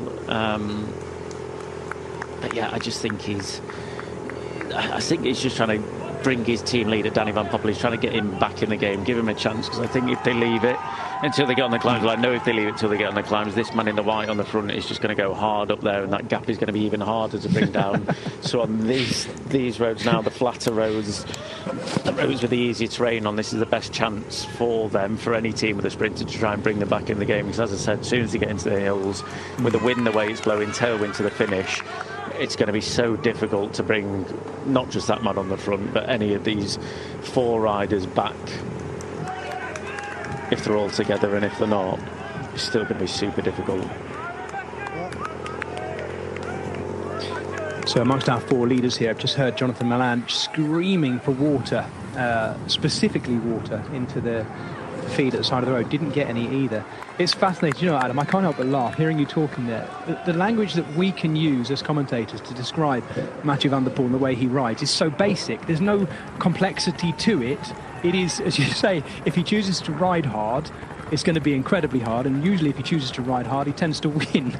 There's not much, there's almost not much to sort of analyse, is there? It's just waiting to see if and when he does it, and then whether it works. I mean, at the moment, he's just pressing on at the front of this group, isn't he? Continuing to add to it. 30 seconds between them and... Oh, sorry. Yeah, is that 30 seconds? It's saying yes. 30 seconds between them and the chasing group. Yeah, and now they're coming onto the Monterberg as well. So this is a climb before where we saw Little Trek get to the front, block the road, and then lead into the Kemmel. So that once they get to the top of here, they get about 1.5 kilometres, rest slightly downhill, which then they lead onto the Kemmelberg once again. So this is the little climb before it. And for these guys, you know, last time we saw them, it was all about positioning, getting into it. Now with only 4 of them, they don't have to worry about that. So there's not going to be an ease off on this part of the climb. There's not going to be a big acceleration before they get onto the Kemmel. If they went into it first, second, third, fourth, it doesn't really matter in this situation for them because there's only 4 of them. But from behind, I expect that gap to come down because they'll ride hard into it. Ben Swift on the front now for Ineos Grenadiers. They've got Turner in there. I got an update earlier from one of the Ineos riders that Narvaez crashed quite hard early on, so he's not in the race anymore. So fingers crossed he gets better for next Sunday for the Ronde. But yeah, Swift just driving the place, trying to bring that gap down, trying to make it as easy as possible for the likes of Ben Turner. Pedersen on the attack. This is interesting before the Kemmel as well. Very interesting. Oh no, he's sat up now, looks around, saw he distanced Milan, sat up. This is the difficulty with Milan, right? That he was out on the front. He spent 20k out on the front on his own. Brilliant. But he got caught, got brought back by Van der Poel. And now as soon as Pedersen attacks, he's just out the back straight away. So that strength in numbers. Yes, they've got 2 riders there, almost. But they don't have that strength of 2 riders in there because by the looks of things, Milan's quite cooked. Yeah. A man who is riding faultlessly at the moment, again, is Laurens Pithy. It's been Mathieu van der Poel and Mats Pedersen doing the attacking.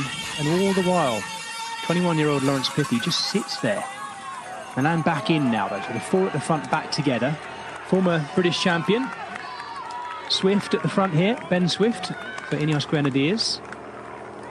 Who's he got in there, I wonder? We know that Jonathan Narvaez is out. That's a great shame, actually, Adam. I thought Narvaez rode brilliantly in E3 on Friday, but maybe it frees up some other riders at Ineos Grenadiers to have a go, because he would have been their focus. Here we go. Here we go. Fantastic teamwork. Jonathan Milan goes again. I'm sure he doesn't want to. I'm sure his legs don't want to. But he's playing the team player now, isn't he, the Italian?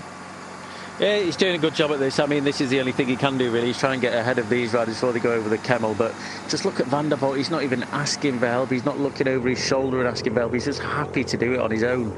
But Milan, yeah, this is a perfect thing to do. But look at Van der Poel behind. Milan looks like he's coming into the last 10k. Van der Poel looks like he's on a club run behind, just having a bottle, cruising along. Not first look around, ask for a little bit of help. Sees that he's got Pedersen on his wheel, realise that he's not going to come through. So it's just almost a cruise until he gets onto the Kemmelberg. But for Milan, if he can get over the Kemmel with these guys or just in contact with them, then it gives Pedersen this great chance here to just be able to follow the wheels. Doesn't have to do any work. She's just giving Mads Pedersen that extra little bit of rest. Every time he goes up the front, even if it's not going to come to anything, he's giving Pedersen that rest, the chance that he doesn't have to pull through, doesn't have to do work on the front. He can make Pithy and Van der Poel do all the work. And the way Pithy's riding, he's just forcing Van der Poel to do the work. So headed towards the Bannerberg now, the second of these 3 climbs that lead into the second ascent of the Kemmelberg from the Belvedere side. Onto the Kemmel again now. There we go. Oh, we've gone over the Bannerberg already. Thank you, Adam. Well spotted. Straight into the left-hander, onto the Kemmelberg. Second ascent, the final time from this side, the slightly easier Belvedere side, which starts steep, has a false flat in the middle, and then steepens again towards the top. Poor old Jonathan Milan is out there again, and Mathieu van der Poel just rolls through onto the front, Pithy holding on as well. But Van der Poel in that familiar sort of threshing style, sitting down and just watching. At the moment, Mads Pedersen doesn't have to do anything, Adam, does he? Just sits and waits, although it's hard. Hello, hello. They're a lot closer behind than I realised. It says 19 seconds. That's the front end of our, well, we call them the peloton. Yeah. The chasing group is coming back. There's Trentin behind, Mathieu Trentin, then he got Ben Turner, the man that Ben Swift was riding for from Ineos Grenadiers, sat on the wheel there. Then you got Stefan Kung just behind that, Søren Kragh Andersen from Alpha Sinterkoning, Binny and Gamay there on the left-hand side as well. Jasper Stuyven still up there even after the puncher, going back into that group. I'm trying to see where any big name sprinters are as well. Too. I think Olaf Koy is there at the front as well. Yeah, Philipsen in there as well. Oliver Nassen really hammering it here. Yep. Van der Poel's in trouble. This is interesting. Pithy has sensed what they're coming. You're right, Mathieu van der Poel looks like he's gone a bit too hard at the bottom there. They're nearly over the top of the Kemmelberg for the second time. Jonathan Milan just dangling in front of Matteo Trentin. Trentin looks good today for Tudor Pro Cycling, getting a little bit clear of Ben Turner at the front of that peloton. Binny Gamay, former winner there, of course, from 2 years ago, right at the front of that group. Oliver Nassen going through our shot too. Anthony Turgy, the Frenchman, right there. I say he looks like he's in trouble, but that's the first time we've seen anyone roll past a Mathieu van der Poel on a cobble climb, apart from Pogacar last year, and make him look like he's properly suffering. I was about to say earlier, it's rare that we see Van der Poel do not race days back-to-back, see this Grand Tours and one days and everything, but it's rare that we see him trying to win consecutively on day after day in such a short period of time. Yep. Magnus Sheffield up towards the front. There's Ben Turner going through his teammate. Philipsen just rolling through. Shot in a minute, I believe he was just up there, if he's not rolled through already. There's Tim Melier up there as well. Yep. It is gradually coming back together. Now, you mentioned Mathieu van der Poel racing very close together. Is that Alex Kirch, I think? It's gone down. He looks like the Luxembourg champion. Dearie me. don't think he touched the grass at the edge either, but he went right over the bars and banged his chest as well. Thankfully, there's someone there to straighten his bars out. Deary me. I think he came out.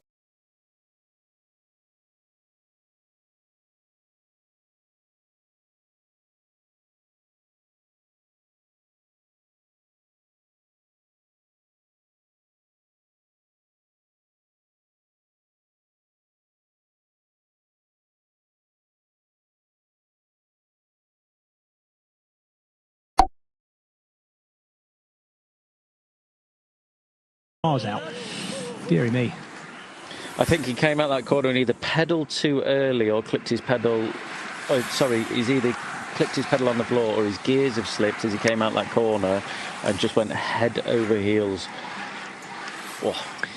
Yeah, I did mention earlier this descent can be tricky. We've seen some nasty crashes on the path. Let's see it again. Not that we probably really want to. Just coming round the corner now. Does he? Yeah, clips his foot on the floor. And then just straight over the bars, just a shift of weight towards the front of the bike. But even that little crash there, you can see just that hold up, that little gap that opens up. For whoever's chasing that, looks to be one of the Olaf Koy, the Visma Lisa bike rider. It'll just be brutal to close that little 2-3 seconds just to start from a dead start once again. Alex Kirch there having the sense to be on the radio, letting his car behind know that he might need a change of something or other, although it'll take a while to get through to him at that point, Kirch. But ever the professional, despite the fact he hadn't even got up yet, he was straight on the radio telling them. But that's the first chink in the armour of that team we've seen today, Lidl Trek, and boy, have they looked good. Right, Matteo Trentin, the former European champion, now riding for Tudor Pro Cycling, putting the hurt on this chasing Group 2 by the looks of it. And he has Magnus Sheffield, the American rider here, rolling through at the front. Yeah, talking, Adam, as you were about at Mathieu van der Poel racing consecutive days like this and trying to win. He won on Friday.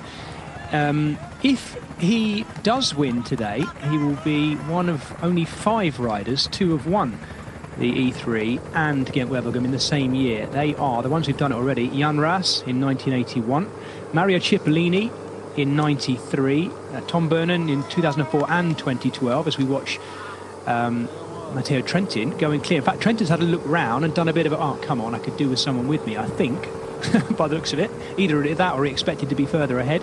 Just to complete that list, by the way, Greg Van Avermaet did it in 2017, of course, E3, and again, Wevelgem in that fantastic purple patch of his brilliant career, the recently retired Greg Van Avermaet. So that's the Belvedere done with from this side. We now have Scherpenberg and Banneberg.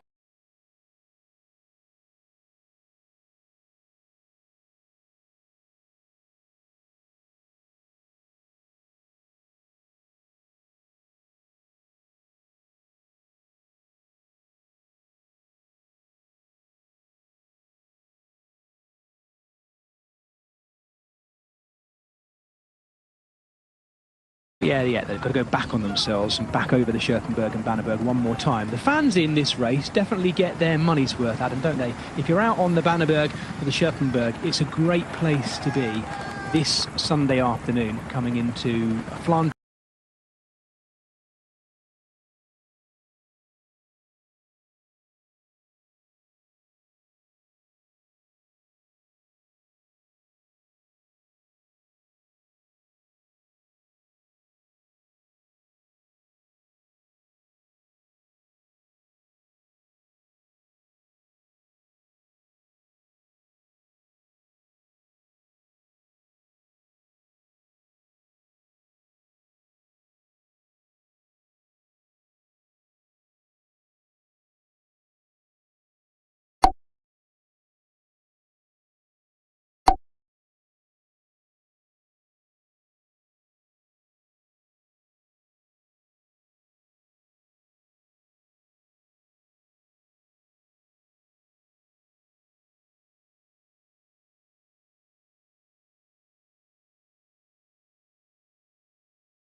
.50k, that's not good.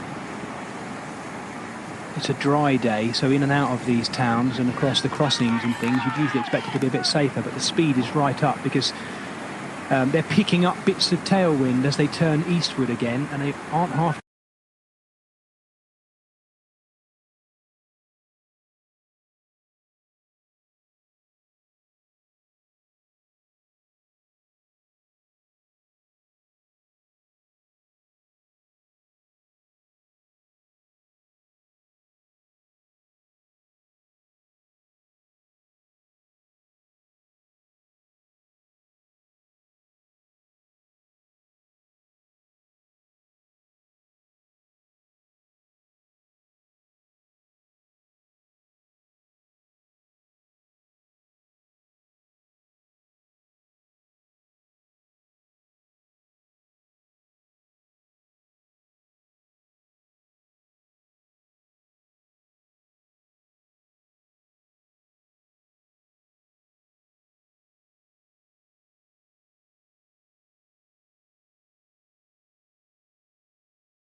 years of age. This is Matteo Trentin trying to bridge the gap, but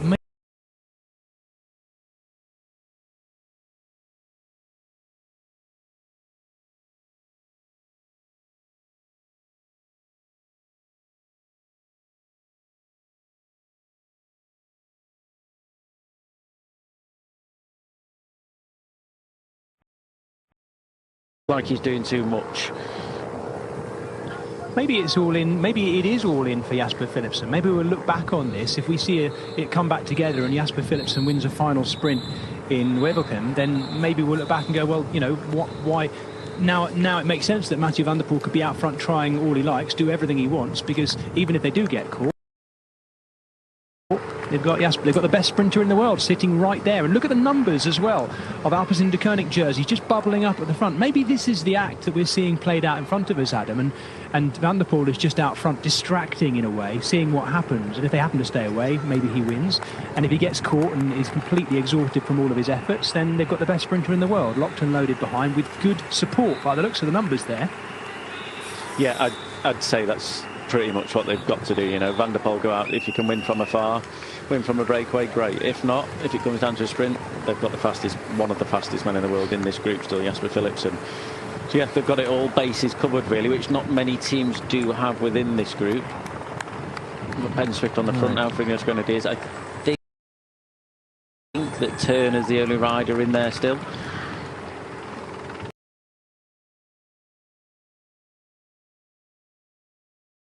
I think Magnus Sheffield is there too, Adam. I think he is. Yeah, he rolled through. So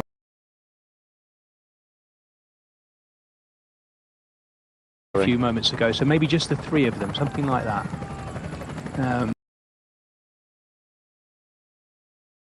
It'd be nice to see him play something in the closing 30-40 kilometres so far for Laurens Pithy.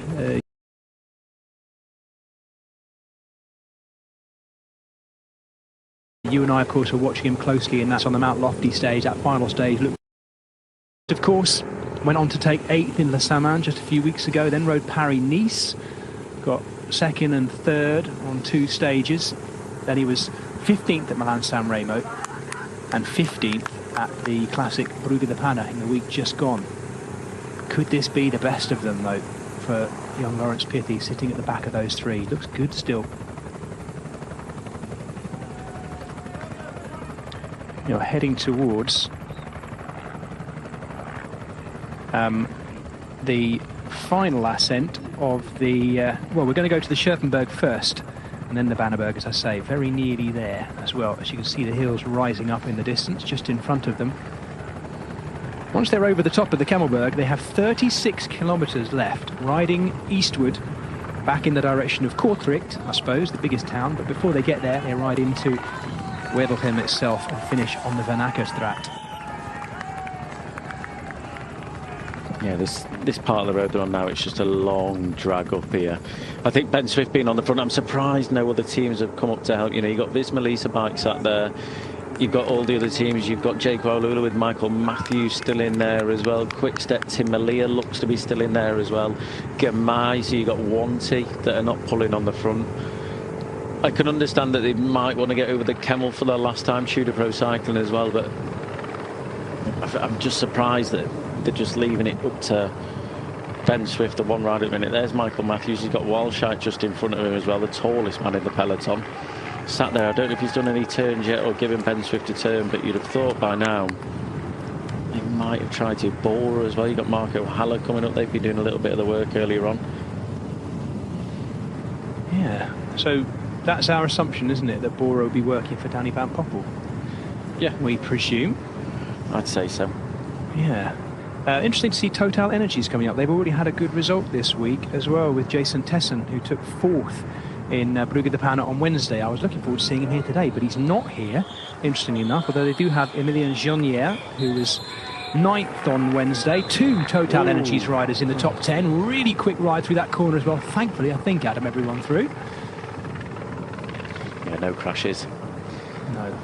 Yeah, we don't want any more. We've only had a few, although the ones we have seen have been quite nasty. But yeah, in dry conditions like this, even though the wind is blustery, we would have fingers crossed for a relatively safe day. It's at this point now, like, what are they looking around at? Your position coming into the corner. Now you got into the corner in a good position. They don't want to ride on the front. The teams that, they've obviously got their plan, that it might be to get over the Kemmel, whatnot, but if these riders aren't playing around, they're just carrying on. When they get to the Kemmel for the last time, I'm sure that we'll see some attacks. We don't know how much they've got left in their legs, but you'd think that there'd be a team, more than just one team that wants to ride at the front, not just position and then sit up. Well, they've covered 210 kilometres so far, all these riders. They have 43k to go to take us to the full, dare I say it, monumental type distance of 253 kilometres. 26 seconds the gap. Probably near enough for Lawrence Pithy to look over his shoulder on this long straight road and start to see them maybe in the distance. Everything, nothing to lose and everything to gain for Mathieu van der Poel. And for this group back here, an opportunity to chase it back. At the moment, Bora Hansgrohe doing a bit. Entomarche Wanty, I nearly added a circus in there, also doing their bit, and now Ineos Grenadiers as well. It's Swifty once again, Ben Swift on the front once again. He's got Ben Turner on his wheel. When the riders came past him, just had that breather on the wheels, a little minute rest, and he's back on the front once again. But they need to do it, you know, there's no other team that wants to take control of it.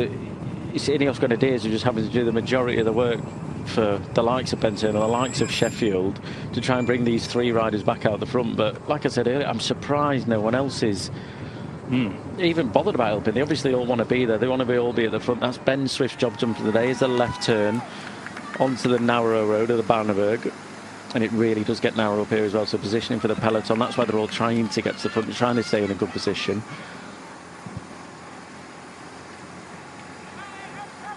So on to the Bannerberg for the final time. They've taken in the Scherpenberg already. This is the penultimate climb, the last climb before the Kemmelberg on its hardest side for the final time.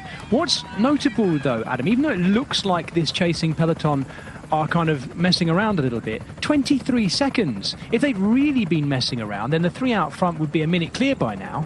These little rises, the little pushes from these guys at the front of our chasing peloton, even though they're looking around a little bit, it looks steady. It can't be steady because we know how hard they're going out front, and 28 seconds is nothing really.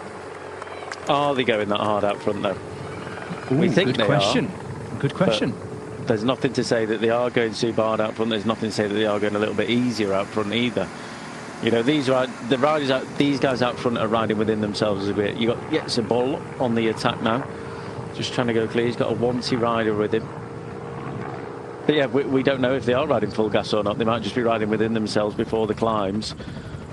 Ben Turner on the attack, the man who's positioned by Ben Swift. He's gone straight over the top of that. A Tudor Pro Cycling rider following him in the background. A Trek rider as well, just behind them. Followed now by Visma Lease bike. Yeah, this is coming into the Bannerberg, an opportunity to use these last two climbs to see if they can smash apart, at the very least, smash apart the group they're in as well. Not happening though, because it's Visma Lease bike who are sewing it back up. I think that is Tim van Dijk, yeah, one of the Van Dijkers anyway, who's in there. How many yellow jerseys are there in there for Visma Lease bike? There's about 4, I think, if I'm not mistaken, in that group. We're presuming one of them is Olaf Koy, the 22-year-old making his... sorry, he was a debutant. I was going to say making his debut. He was a debutant last year where he was 8th, Koy, at the age of 21. 1 year older, 1 year wiser, 1 year with a stash more wins as well. Yeah, maybe you're right, Adam, watching their faces here. Look at Mads Pedersen and Mathieu van der Poel. Maybe not going, maybe going 78%, 82%, 70%. Not as hard as these two at the moment, that's for sure. Ben Turner's looking good. No, just riding at a reasonable pace. If this lasts till the finish, you can't just start going full gas now. They've got to get over the climbs. I'm sure we'll see an attack over the climb. So for each and every climb they get onto from now till the finish, well, there's only 2 left, with the Kemmel one being the hardest one and the last one, they want to make sure they're not going into that knackered but not knackered, but not going in with a heart rate too high. They want to be able to explode into that and be able to get over it as fast as possible. So they're not going to go full gas up these climbs beforehand. But the gap is coming down. It's about 20 seconds now. We'll see in the background there, the head of Ben Turner. There it is. Yeah, the Bannerberg itself reaches nearly the same height as the Kemmelberg. It's about 15 or so meters.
up in the direction of the Kemmelberg as well, Adam.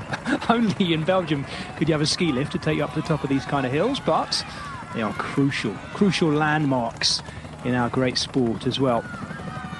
Little trek just behind blocking the road as well there. You have to remember that one of their fastest riders, Mads Pedersen, in that front group, and in this group that they're in, they've got faster riders to the likes of Jasper Philipsen and there, Tim Malia in there as well, so they're not going to want to bring it back when they've got super fast riders, and then their fast man, their sprinter, they still have Stuyven within that group, but their super fast man who's won bunch sprints is here, so they want this gap to grow, and you can see that 36 seconds now back to the peloton.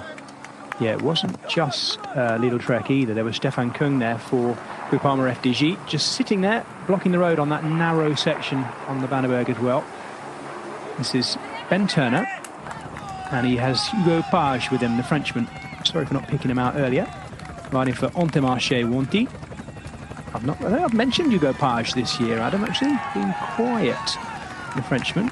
But looks good. He's got the right move today, getting in with Ben Turner, although where are they now? Acceleration at the front, Fred Wright by the looks of things. Stefan Kung on his wheel.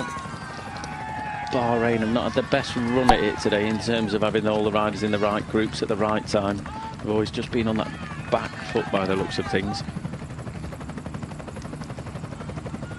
Yeah, and I think, if I'm not mistaken, that is Corbin Strong sitting third or fourth back there. Now, if it does come back together, there's a nifty fast finisher. Trouble is, the run-in is quite flat and fast too. Not quite to his suiting, but good prospect for a top 10 today, Corbin Strong.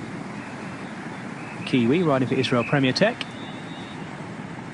Meanwhile, another Kiwi making a big name for himself, as if he hasn't already. Lawrence Pithy just sitting in some extraordinarily illustrious company at the front with Mathieu van der Poel and Mads Pedersen.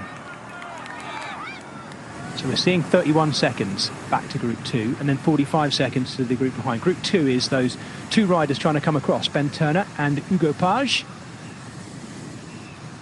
Here they are. Hugo Page having the sense to look round and see where they are. 10 to 15 seconds or so ahead of the main peloton. This is all in though now by the looks of it for these two. Once they hit the Kemmelberg, they'll know about it.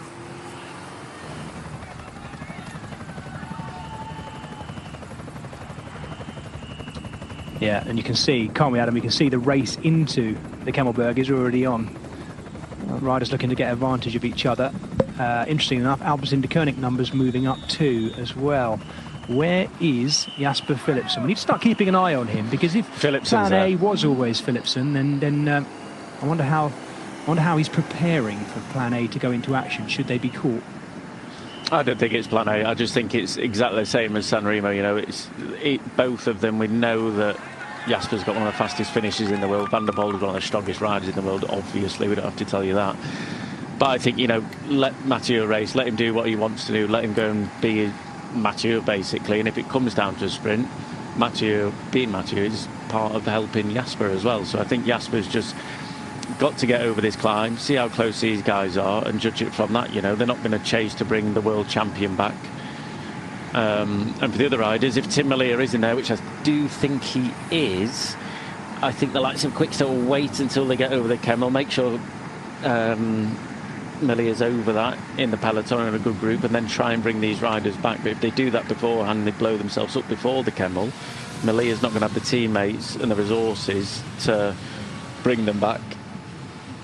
So they're in a tough place. They're positioning into the Kemmel vital, get over the Kemmel with Malia there, and then just get on the gas all the way to the finish and try and bring not only these riders back, but the three in front as well. Another attack. One more rider, yeah. Looks like Total Energies, if I'm not mistaken. That's Anthony Turgis. Yeah. Looks like Turgis, yeah. Yeah, it does look like his form. Now, he was good in this race last year as well. In fact, he had attacked, if I remember correctly, just before Laporte and Wout van Aert went clear as well, and he'd been looking really good. He appears to have something in his hand as well. I don't know what he's got in his right hand, whether it's something he's taken off at an opportune moment to attack, but it looks like the form of Anthony Turgis.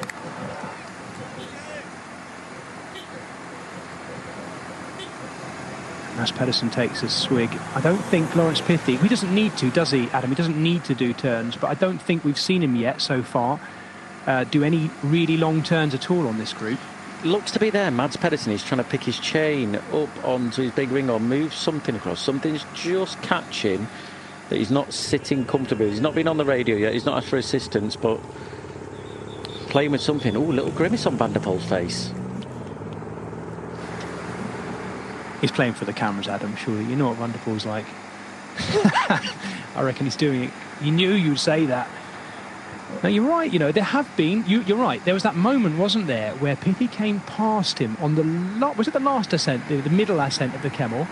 And he just looked like he was having to work a lot harder to kick the gear over on those cobbles to get level with Pithy. So I just wonder, I mean... Like, if I'm going back 15, 20 years ago, if you read any book in sports physiology, they'd say it's 2 days after that you feel the load of what you've done 2 days before. You might be pinging the day after a big performance, but it's 2 days after that you'll absolutely die. Now, I know that's or that you'll get the load of muscular soreness and all that sort of thing, the DOMS, but I know that's different for every different rider. But I don't know what your thoughts are on that. If you put in a massive day, Adam, when you were racing, the next day or 2 days later or what? When does the load hit you? After in the neutral zone of the day that I am racing. It's never easy. No. I just can't believe that. I just can't believe Trek here. Well, I can believe Trek are doing it because it's a brilliant way to do it, but I just can't believe any other teams aren't doing anything about it. I mean, Alpecin are on the front. You've got an EF rider on the front there, just sat there. I mean, I don't know why they're not pulling into this. Obviously, there's going to be an acceleration, but the more they wait, the bigger that gap grows. But here we go. The final ascent of the Kemmelberg. The hardest ascent of the day. Yes, you're right. This is the hardest one. Sorry, Adam. No, that's it. That's all I was going to say. It's a beast of a climb. It's a brute of a climb. Yeah. I'm trying to see if Pedersen's managed to sort his gearing out. Looks to be, but he's definitely accelerating. Pedersen with the attack. Look at the way Van der Poel sitting. He just doesn't look as comfy as he ever has done. That shoulder's just digging in that little bit more than what we've seen in the past. Yeah. Pithy just going backwards ever so slightly as well now. Yeah. Lawrence Pithy is learning all the time, and this is where the learning starts as well, because the gap has cracked open. Can he try and get back in terms over the top? Tries to get out the saddle and can't. Sits back down. Mads Pedersen seated and driving hard. He is making the world champion work. There's no doubt about it. Mathieu van der Poel is having to work pretty hard there to stay with Mads Pedersen. They should go over the top together, though, Adam. Yeah, easy over the top. Pedersen, both of them just grabbing a bottle before the finish. Now it's 2. Can Pithy get on? If these guys start to look at each other, play around a little bit, they might be able to. I was just looking then to see Van der Poel. He might have been running a bit of a bigger chain ring on the inside, maybe a 44. So he looks slightly in a big gear, so I don't know if he's running a 44.27. It was just that little bit bigger than what we've normally seen him at. Here's Ben Turner. Yeah. They've caught Anthony Turgis. This is Ben Turner and Hugo Page. They've gone past Turgis. I think Turgis was ahead of them. Was he? No, sorry. He's attacked to try and get across. Yeah. Thank you, Adam. Yeah. Fred Wright looking good today. The British champion leads on to the cobbles of the Kemmelberg for the final time. The first time in this direction, though, the Ussuaire side, which is much harder, as you can see, with the effect it's having on this peloton. There's Melia just gone past on the left-hand side. He's got Yves Lampard just in front of him. Philipsen is on the right-hand side, just tucked behind his teammate Søren Kragh Andersen, so he's still in there. Michael Valgren, great to see him back at the pointy end of a bike race as well after having that horrific injury last year. Trentin's still in there. I'm intrigued to know why Toynes is going so hard on the front here. It's got Danny Van Poppel on his left-hand side as well. Danny Van Poppel, as we know, one of the best lead-out riders in the world. Vinny Gamay right up there as well. There's Philipsen on the right-hand side. There's Olaf Koy there as well in the yellow on the bottom right-hand side of our screen. So all the big sprinters. I didn't see Merlier where he was, but 2 of them still in that group. 58 seconds, though, back to that group now. Jesper Stuyven looked good as well, right at the front of that group too. So even with Mads Pedersen out the front, Lidl Trek have numbers to play behind. Now, I don't think there'll be anyone watching, Adam, that doesn't want Lawrence Pithy to get back on. He would richly deserve that. He just got distance in the middle part of those cobbles on the final ascent of the Kemmelberg. Let's hope for his sake and for the sake of everyone watching he gets back on, because that would be a fascinating battle if he can get onto the coattails of these two. They know it because they both look back to see where Pithy was, and that in a way, Adam, might show the respect they have for how strong Lawrence Pithy is, because if they thought he was weakened they might not have bothered looking back, but they were both turning around to see where Pithy was, so maybe they expected him to still be there. I think, back now. You know, Having a little look round now to see not just where Pithy is, but the other riders as well, the other parts of the peloton. Pithy railing it round that corner as well. He was not hanging about. This is the chance that Pithy's got now, this slight downhill here. If he can get himself back in contention, he'll be back in the game with those two. But after that, it drags up ever so slightly, just a little bit, and then rolls along up these drags. And 2 against 1, even in this tailwind, is going to be very hard. Then it's what he's got left after it. Everyone's going to be near enough on their limit coming into this last 30k now. But if Pithy can get on in the next 2-3k, he should be able to hang on with them until the finish.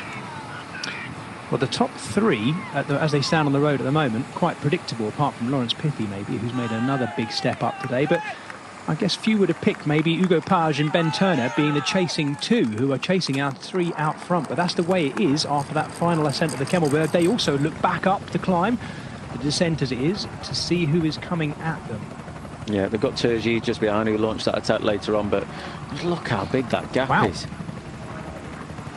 Yeah, and it's quite a big group as well, Adam, isn't it? So unless they get well organised behind, if they're sitting on and blocking and looking around going on, certainly for the leading 3 should Pithy get on, then things look quite good for them. It just depends who chooses to get organised behind. Will Bora Hansgrohe start to put numbers behind it? Will Magnus Sheffield take part in the chase as well for Ineos Grenadiers? There's other teams in there that have got cards to play. I think Ineos aren't going to do any riding now. They can't do any riding even if they did have cards to play. So they've got Ben Turner out in front. So if they had cards to play in there, they wouldn't have sent Ben up the road for one. But I think, you know, the teams like Quick-Step, they need to get on the front now. Alpecin, they've got the joy of having this man out in front, so they're not going to have to do anything. Then you've got Wanty there in that sort of predicament where they've got Hugo Page out in front as well, so they don't have to ride. So the numbers are limited. Michael Matthews still in there with Jake Aula, but it's how many teammates he's got left, and that goes for all the other sprinters that are still in the race. What teammates are left in there? What damage can they do? The main one I'm looking at is Quick-Step. If Quick-Step can get on the front, they might have a chance of, I'm going to say, bring these riders back. I don't think they're going to be able to bring Pedersen back. And Van der Poel, obviously. No, I agree. No, I agree, Adam. We're looking. Are we looking at another win for Mathieu van der Poel after his E3 win? Of course, a lot yet to happen since then. And Mads Pedersen, not only is a powerful operator, but a very canny operator as well at the front of the bike race. The 2023 world champion and the 2019 world champion right at the front.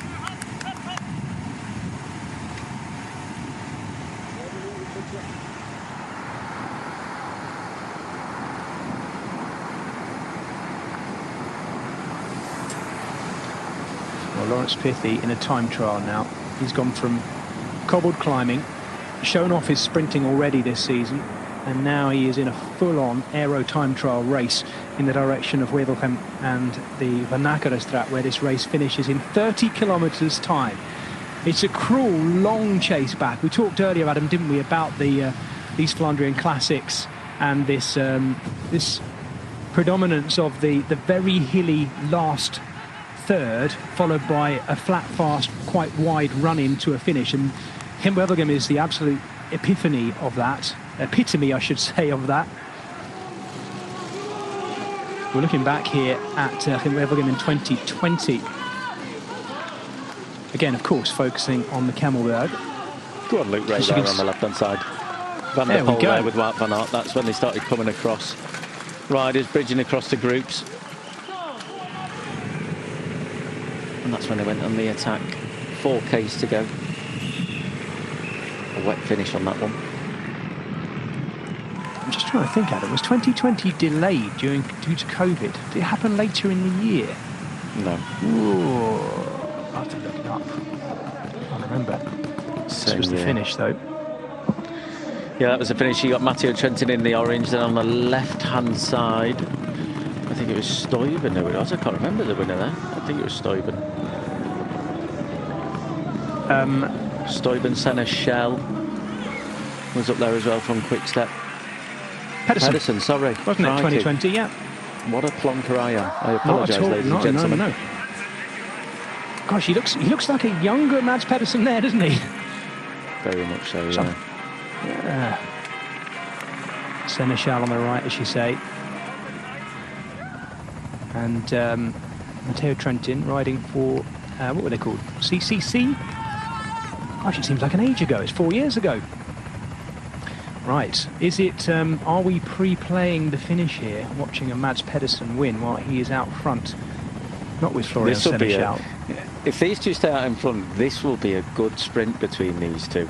After 250 Ks in the legs, Mads is very good at sprinting, as we just saw, after a long, hard day in the saddle. And Van der Poel, I think he's a little bit gassed. Still obviously very, very good, but just not quite there yet. I think the big difference is Van der Poel's got an amazingly good kick from a low speed, thanks to all his side crossers and what we've seen of him in the past. So I think for Van der Poel, slowed it right down would be great. I think Mads likes that fast, hard finish. So two almost very different styles of sprinting, but I'd say when they're up to speed, quite equally matched.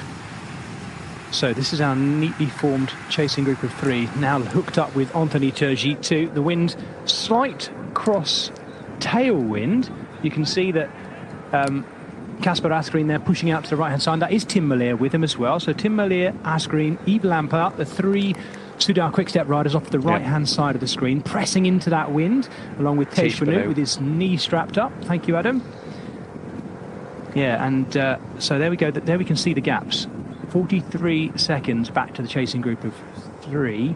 Oh gosh, no, 110 and then 130. Sorry, yes, to 43 to Pity. Right. Thank you. 110 to the group with Turgis, and then 132 back to this group here. So in this group here, Tej Benoot obviously riding for Olaf Koy as well. Quick Step, as we thought, get over the Kemmelberg. Hope that Tim Merlier is still in there. He is still in there, so then it's full gas all the way to the finish now. They have got another rider who's a little bit down towards the back. I don't know who that is. I think Michael Matthews is in there, but as we discussed, has he got any teammates left with him to be able to do any work? The majority of the teams that do have teammates in there, they've either got a rider up the road, so they can't chase, or they're on their own in that group, so they can't really do anything anyway, just on their own. I guess the distance, Adam, and the hills in this race are quite a good leveller as well. The question I'd normally at this time of the day would start saying is, well, where are the best sprinters placed now if it is to come down to some kind of sprint? Obviously, between these two, as you say, we could be treated to a really tasty finish. If it's to come down to these two battling their way along the Van Akerenstraat tactically, that could be really interesting. From the group behind, we've got Olaf Koy there. We think we've still got Jasper Philipsen there, arguably the best sprinter in the world. It's a great shame if we're not going to get to see Lawrence Pithy unleash his sprint either. Yeah, he's on the radio. I just wonder what he's asking, Adam, whether he's starting to run out of reserves, because he had a big day out. Let's see. Increasingly, it's Anthony Turgis who's doing the longer, harder turns, I think, of these three here. Hugo Page, very fine sprinter, proving his classics pedigree today as well, the Entourage Wanty man. And we know Ben Turner from both cyclocross and the classics over the last couple of seasons. We're looking down on the winner from Brugge de Panne on Wednesday, backing up, double winner now of Brugge de Panne, Jasper Philipsen, having won Milan-San Remo just 1 week ago. Was it really only just a week ago? Amazing how the weeks rip by once we're into classic season. What a brilliant win it was too. What a fantastic classic season we have unfolding as well. Multifaceted, so many different teams involved and so many teams pushing each other on. We look, Adam, at Lidl Trek and just how much they've come on as a classics team. Looking at them today, they're like the modern incarnation of Quick-Step, aren't they? The modern version. So many different options in the big classics. Yeah, they invested, as we talked about earlier, they invested in a lot of riders in the winter, and that investment's paying off so far. Mads Pedersen's been in that team for as long as we can, well, I don't know, it's his only professional team. I think he's been in World Tour level. So yeah, they've always had Mads there, and we know how good Mads is. Stuyven's been there for a long, long time as well, that bring in the likes of Jonathan Milan in and a couple of other riders as well. I think that the mentality's stayed the same, but just with some more horsepower and firepower in that team now, and it's just giving him the options, giving him the numbers a bit, and especially when you've got a couple of riders that can go up against this man, Van der Poel, where just play with him a little bit, you know, put him under pressure, make him do the work, which they've done brilliantly today, you know, using Jonathan Milan up nicely just to try Van der Poel out, so this man can have a little bit of an easier race and then get to this situation with him. It's perfect. And I think Mads, in this situation, he's obviously going to be confident the way that he's going. it's going to be an interesting sprint, this, as we talked about. Van der Poel is quite an emotional rider, isn't he? He's a proper bike rider in the way that he knows the history, his grandfather's history, his dad's history, and this is one of the races that he doesn't have on his palmarès yet. So I think for him to have that on his palmarès, it's not just winning Gent Wevelgem, but it's to have it on his palmarès. I think he wants to have every single classic on there, and you don't know when the next chance is going to come around, obviously, but he will go deep. Absolutely.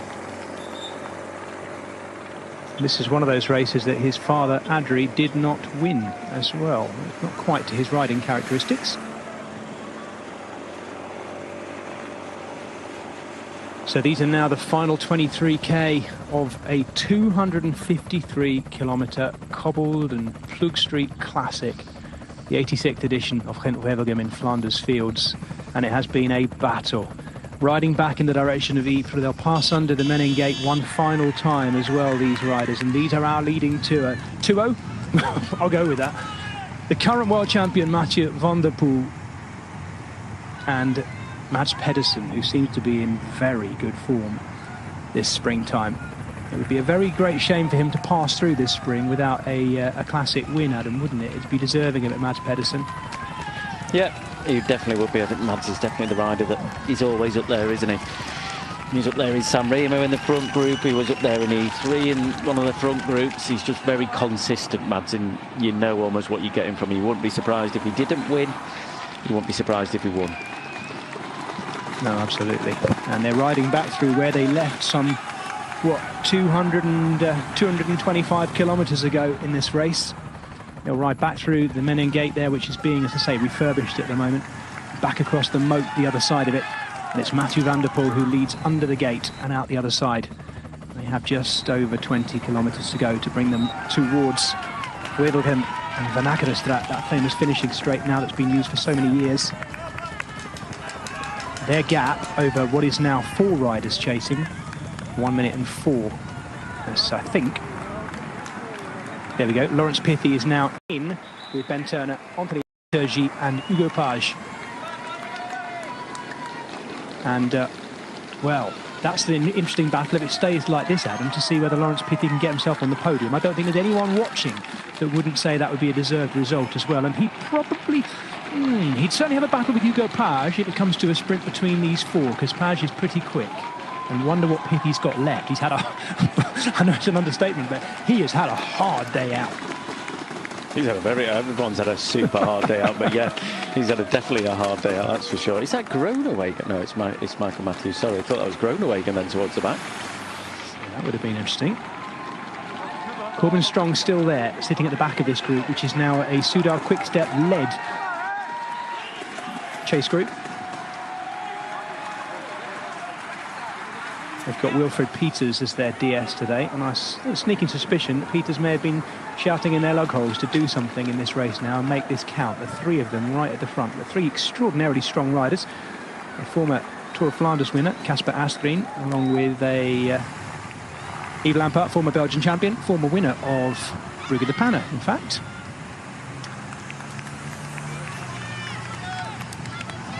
What can they salvage from this Soudal Quickstep? The best they're looking at, I think, at the moment might be to try and snaffle, what would it be, 7th place. Because there are 6 riders clear at the moment. Having said that, the gap is coming down under that Soudal Quickstep chasing. The gap is getting a little bit closer. There we go, 120. So we're talking about, 14 seconds between the big peloton and that chasing group of 4, and 119. Hang on, is that 119 from these 2 back to the peloton? Right, thank you, Adam. 119 back to those 2, and there's a little time check that we just had. We're not sure if they've been caught or not yet with that gap going, but we believe that they're about 10 to 15. There you go, 15 seconds just in front of the Pithy group, 15 seconds in front of the peloton. There we go. Mathieu van der Poel doing a classic cyclocross thing there, going through that slightly tighter right-hander with his pedals level.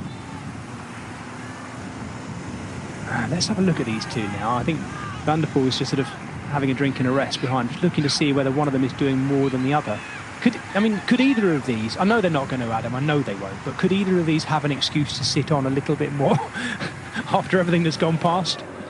You know, start feigning a few issues and problems? Any acting? Any room for that? What, out of Pedersen and Van der Poel? No. Yeah. Might pull a few faces, but the champions, aren't they? You get this stage in the game, they'll just be doing what the other person's doing.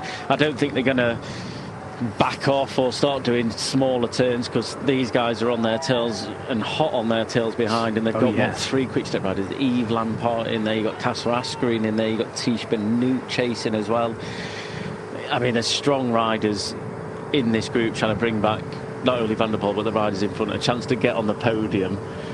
It's going to be difficult though in this tailwind. It's a super strong tailwind, a super fast tailwind, so I don't think they're going to catch these guys, but there is a possibility, a good possibility, that it might catch the riders in front, the pithy group, and Ben Turner in there as well. If people are wondering why I've given up, sort of stopped describing the finish now, they're basically, it's very simple, they're riding due eastward with a nice tailwind.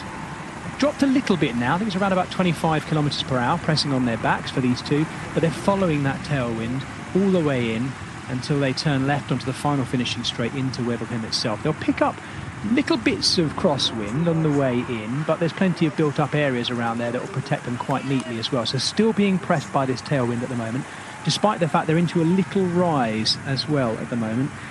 This is that rise that takes them up and over the Hügel crater cemetery, going eastward in, as Adam and I have said today, really kind of perfect racing conditions. The tailwind, I guess, Adam, favouring a breakaway as well today, giving these two a little bit more assistance. I know it's all relative, but if they were going into a headwind now, if the wind was blowing from the east, this would be a much, much harder ride for these two to stay clear, I guess, despite how good they are. Yeah. Oh dear. It definitely is. It's not oh dear yet. It's not oh dear yet. This 18 kilometres in this wind with this tailwind, that gap is a lot bigger than what it looks. But yes, it's not looking good for these. But the difference is those riders are all committed. They're not going to play. They're not going to faff around. They're just going to get their heads down and try and hang on to it. This is a good chance for all of them equally to try and get on that podium. But if they go back into that bunch, the chances just go down massively. Yeah. There is that high point, the Hügel crater cemetery, that they've just crested, our leading three. That's really the only hill up to the top of where this is. And you can see it's not that much of a hill, but it is a rise just up past it, and then they slowly, steadily descend back down off this higher point opposite the cemetery. And there goes our chasing four. Should be able to see the peloton any moment now. It's being led by the team in yellow, Visma Lease Bike, who come into this with a, well, strong classics team, but as I say, no Wout van Aert, no Christophe Laporte, the two riders who by this time last year were clear by themselves and possibly already starting to try and work out who was going to lead across the line. In the end, they came across the line arm in arm, but Christophe Laporte pushed just a little bit further forward to take that win. Of course, that was just after Wout van Aert had won E3 on the Friday 1 year ago. Well, this time it's his big rival, Mathieu van der Poel, who won E3 on Friday, and it's now clear with the former world champion, Mads Pedersen. Take your pick. Adam, I know you'll never give me any picks, but I'm going to put it to you anyway. Who wins out of Pedersen and Van der Poel? I know you're not going to give me it, but I'm going to ask it all the same. I'm going to go Mads. Oh, he's gone for it. Yeah. You heard it here. Right, Mads Pedersen. Well, I've got to go for Van der Poel then. As my rank outsider for this race, the world champion. Only his third race of the year, though. So, as I say, still building gradually. Just getting work use. It's all training, isn't it? All training. No, training's done, Jez. He's coming here to win. This isn't training. This isn't the old days. He's coming here to win every single race that he does. He's won one out of the two that he started. This could be the third. Won 50% so far. Ooh, right. Okay. Ben Turner can see them. He can see Soudal Quickstep. Like I say, breathing down the neck, but they're right there. And Ben Turner looking like he's riding well today. He's riding well. He's doing a great job. He's only got 6 seconds. They're not far behind, but this is what he's got to do. He's just got to try and keep that gap as much as he can and hope the riders behind them slow down, but the chances of that happening is very, very slim. But Ben, good on him giving it a good go. You know, he went out on the Bannerberg, went over the Kemmel, He's given it a good shot today, and he deserves a bit of luck, but I think out of everything, for Ben, it'll take, you can see him getting frustrated, come on, let's go, let's go, let's go, but I think for Ben, you know, it's the morale out of everything. You get into this situation in the race, you've given it a good go, you're able to get away, going into the next race is the morale that gives you, the confidence it gives you is massively beneficial. Right, Adam, we've been on air for probably about 3 hours. I'm just thinking, which teams have we not mentioned? Not really mentioned EF Education Easy Post. I'm looking at the 18 world teams we have here. We've mentioned Michael Valgren. He was in there in the pink of EF Education, the Dane. So we have at least mentioned them. But who else have we not seen? I know there's at least a couple of EF riders in there. Bora Hansgrohe, we've seen doing the work, haven't we? It was Nico Denz, by the way, not Jordi Meijers on the front. I had a message from Brian Smith saying it's... he didn't quite call me an idiot, but he may as well have done, and he's absolutely right, because it was Nico Denz. It's not the first time I've confused Nico Denz and Jordi Meijers. They have a similar kind of semi-pained expression whilst on the front of the peloton. No disrespect to either, because they're both brilliant riders. So we have at least seen Bora Hansgrohe, and we know they've got Danny Van Poppel in that group too. Soudal Quickstep are now doing lots of work, so I can't pick on them. Can we pick on anyone, Adam, that we haven't seen? UAE, Niels Pollitt had a go, didn't he? Trying to get, he got across that gap by himself. Who else has been quiet?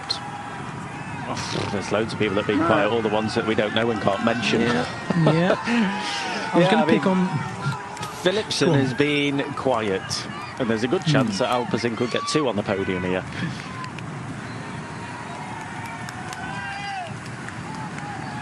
Yes, let's remind ourselves, the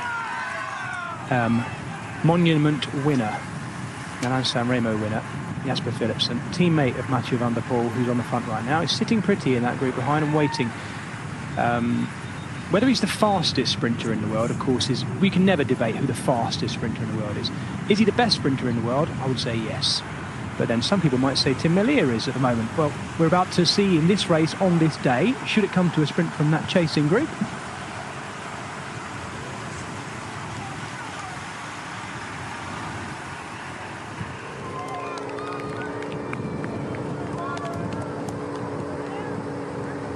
I can't help but think I just wish they'd done a little bit more earlier, Soudal Quickstep, in this race, judging by how strong Kasper Asgreen looks as well.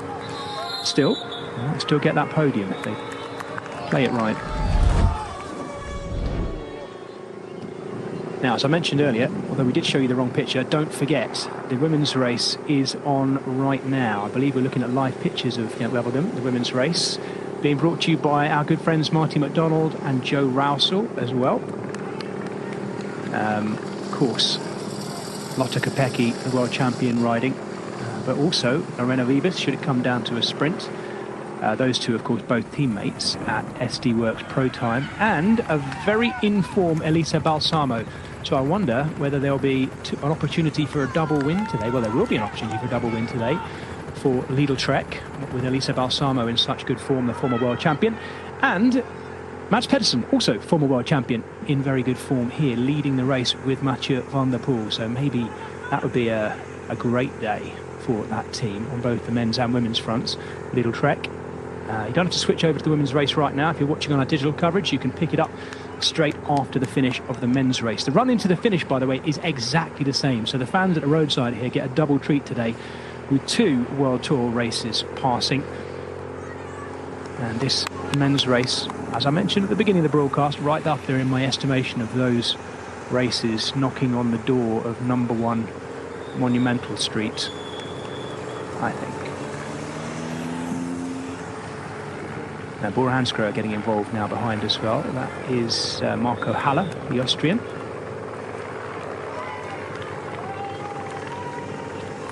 And lots of Entomarche Wanty riders in there, Adam. A lot of bright yellow. Binny Gourmet right in the middle there.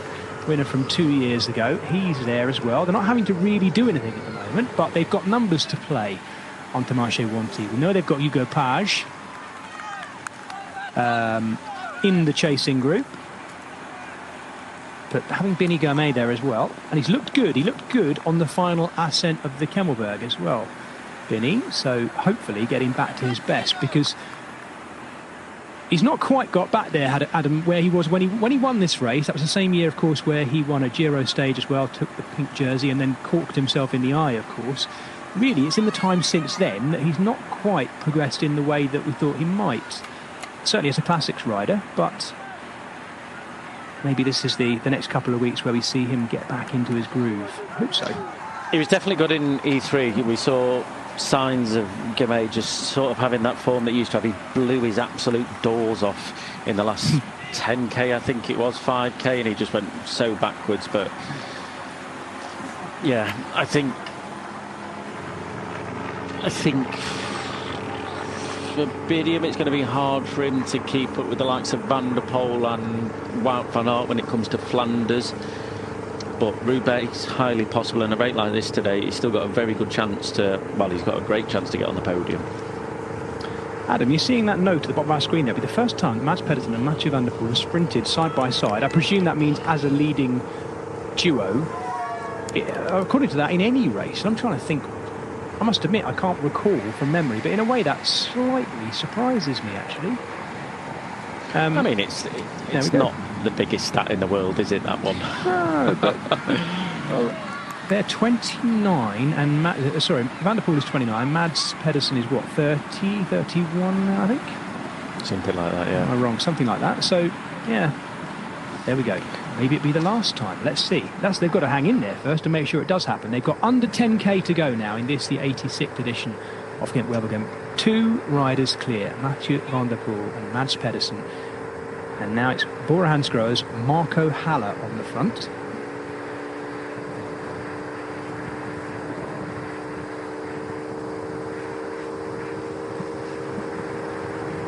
And that is Jan Kilgelders bearing the scars on his knee of his crash earlier. In fact, he's got a couple of scratches down his legs there as well. He came down early on in this race, so good to see him still involved in this chase here. And by the looks of it, the 21-year-old Kilgelders is working hard for his team. That's a good sign to see. Fresh blood coming through Soudal Quickstep, applying himself well this deep into a classic race as well. Impressive. These guys roughly rolling around at 40 miles an hour at the minute. You look where the cassette is, where the chain is. Wow.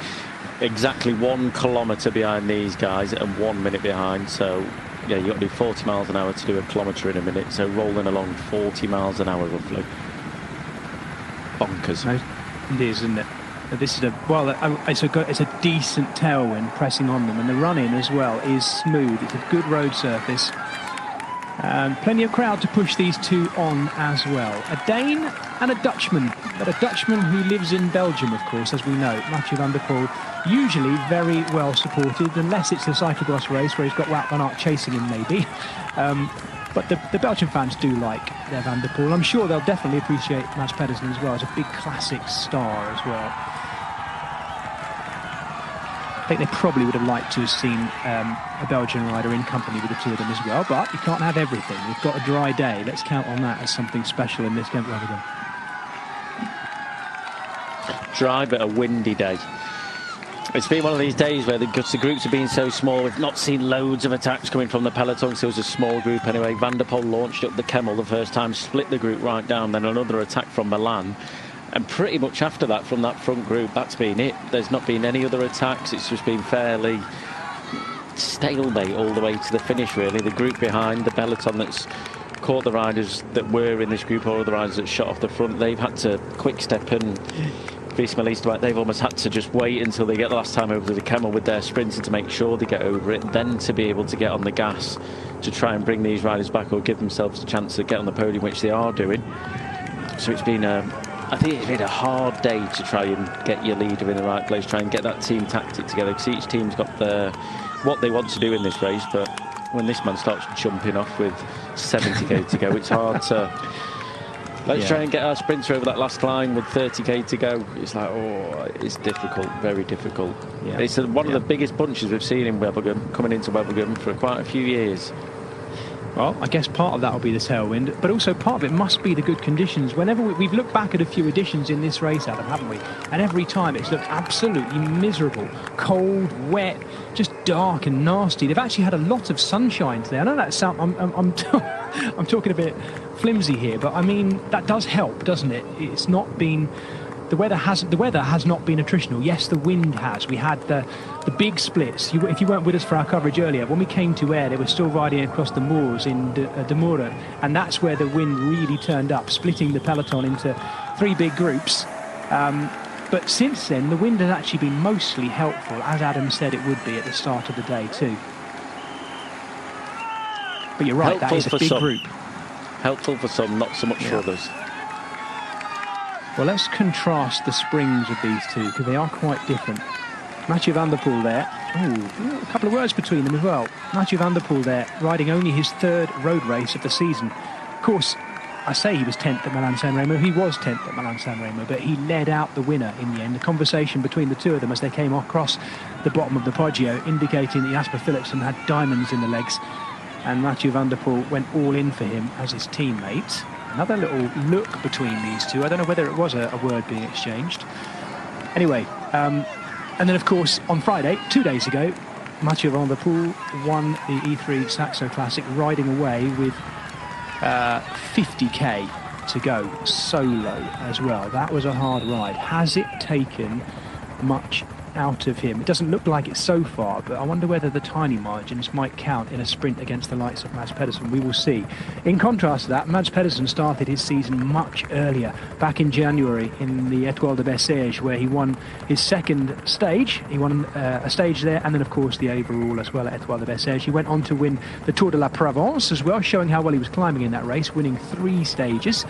So 6 wins already this year. He was 4th at Milan-San Remo, of course, and then 11th on Friday at E3.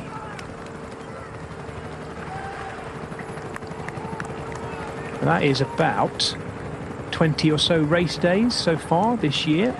20, just over 20 for Mads Pedersen, and just 2 for Mathieu van der Poel. Let's not forget though that Mathieu van der Poel did win the Cyclocross World Championships again at the end of January, then had a little bit of a break after that. I think, to be honest, looking at how well he's going in the classics and on the road, Adam, the cyclocross fans were pleased to even see Mathieu van der Poel doing it. Looking at how well Ascreen's going here, he's just dropped Yves Lampard off the wheel. He's had to wait for someone behind him. He's going like an absolute train there. That he's had to slow down and wait for the bunch or his teammates to catch back up to him so he can position Tim Malia. And man, he's motoring. 47 that's a good seconds. Sign. It's a very good sign for him coming into the week, which has Ronde van Vlaanderen at the end of it, of course, and Dwars door Vlaanderen in the middle of it. Both races, of course, you can see here at the home of cycling. This is the back end of that big group. It is a massive group, Adam, as well, isn't it? And all those riders in there have a statistical chance of getting inside the top 10 at Gent-Wevelgem, and for a lot of those riders, actually, that might be one of the best results of their career as well, getting a top 10 place in a big classic like this. So that could make it a very interesting run-in, depending on who's there and how many from each team. Yeah, I think on a day like this, you can definitely run a top 10 if you're still in there, but there'll be a lot of riders that are working for the likes of Quick-Step. They've got 4 riders that won't be trying to get in that top 10. They'll be having 1 rider trying to get him on that 3rd step of the podium, staying for 1T. Same for Visma Lisa bike as well. But yeah, there'll be definitely a lot of riders eyeing this up, thinking there's a good chance here I can get a high place in. Oh my goodness, you're right. Kasper Asgreen is absolutely drilling it, isn't he?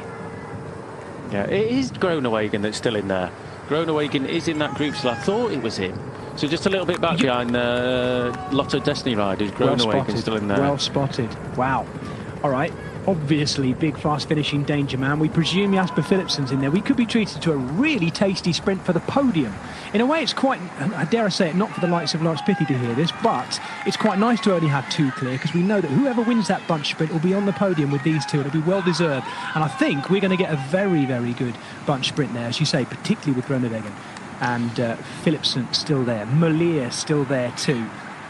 Wow. This is turning into quite the race, isn't it? Yeah, it's going to be an exciting final from behind this, but first we've got to get these riders across the line.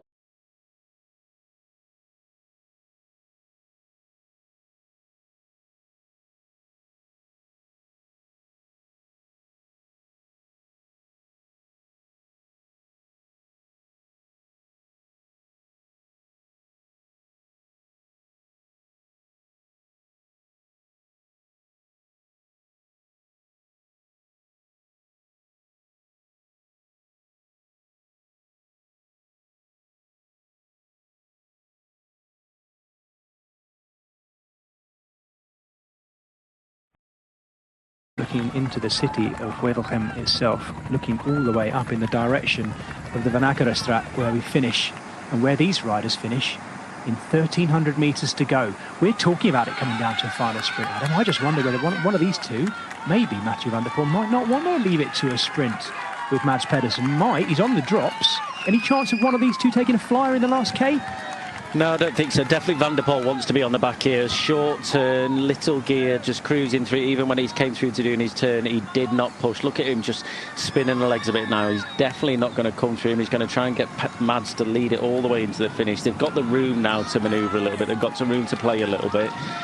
But I don't think Van der Poel will try and go early. I think the way that we've seen and the way that Mads has been going, especially with the Kemmel, he's not going to surprise you with a long-range attack, I don't think. Or he might.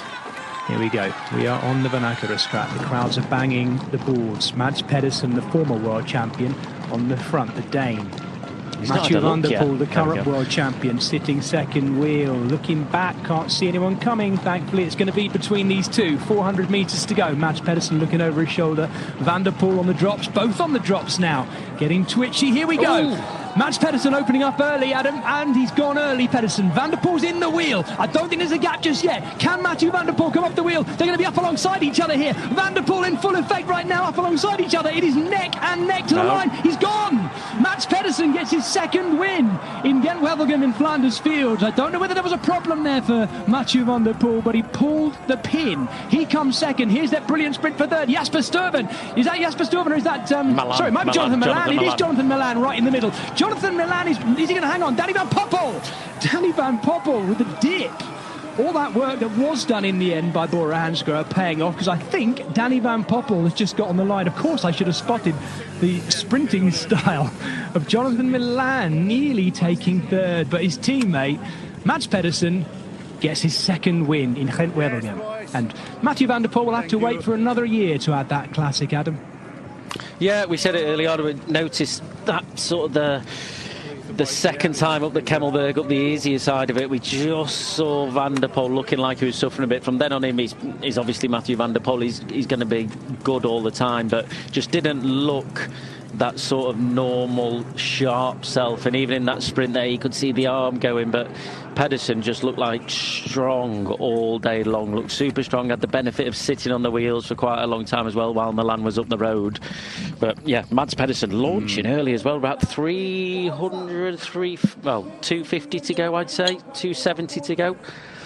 But yeah, here's the replay of the sprint, so it's just head down. There's no real tactic here apart from just do it.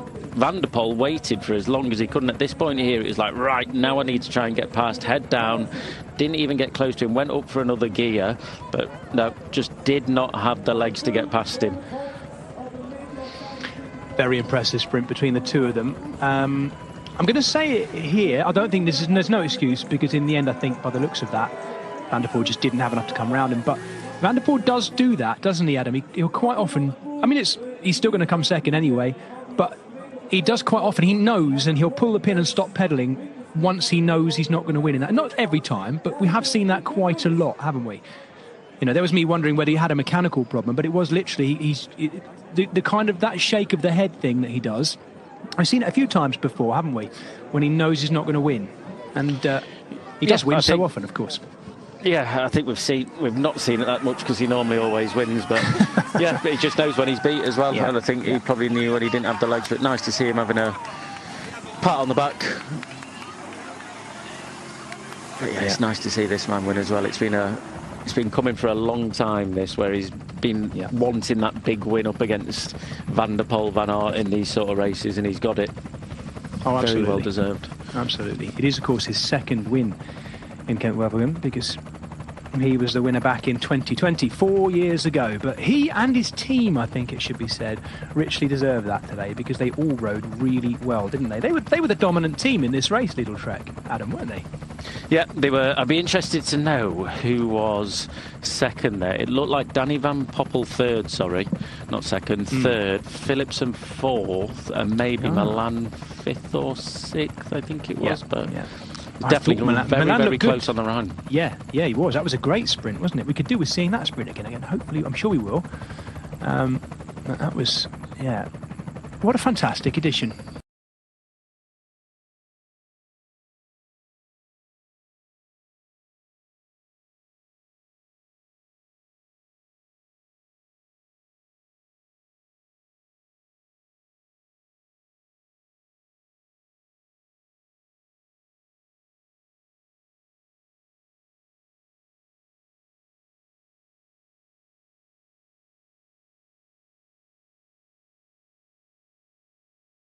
race little track, Adam, weren't they? Yeah, they were. I'd be interested to know who was second.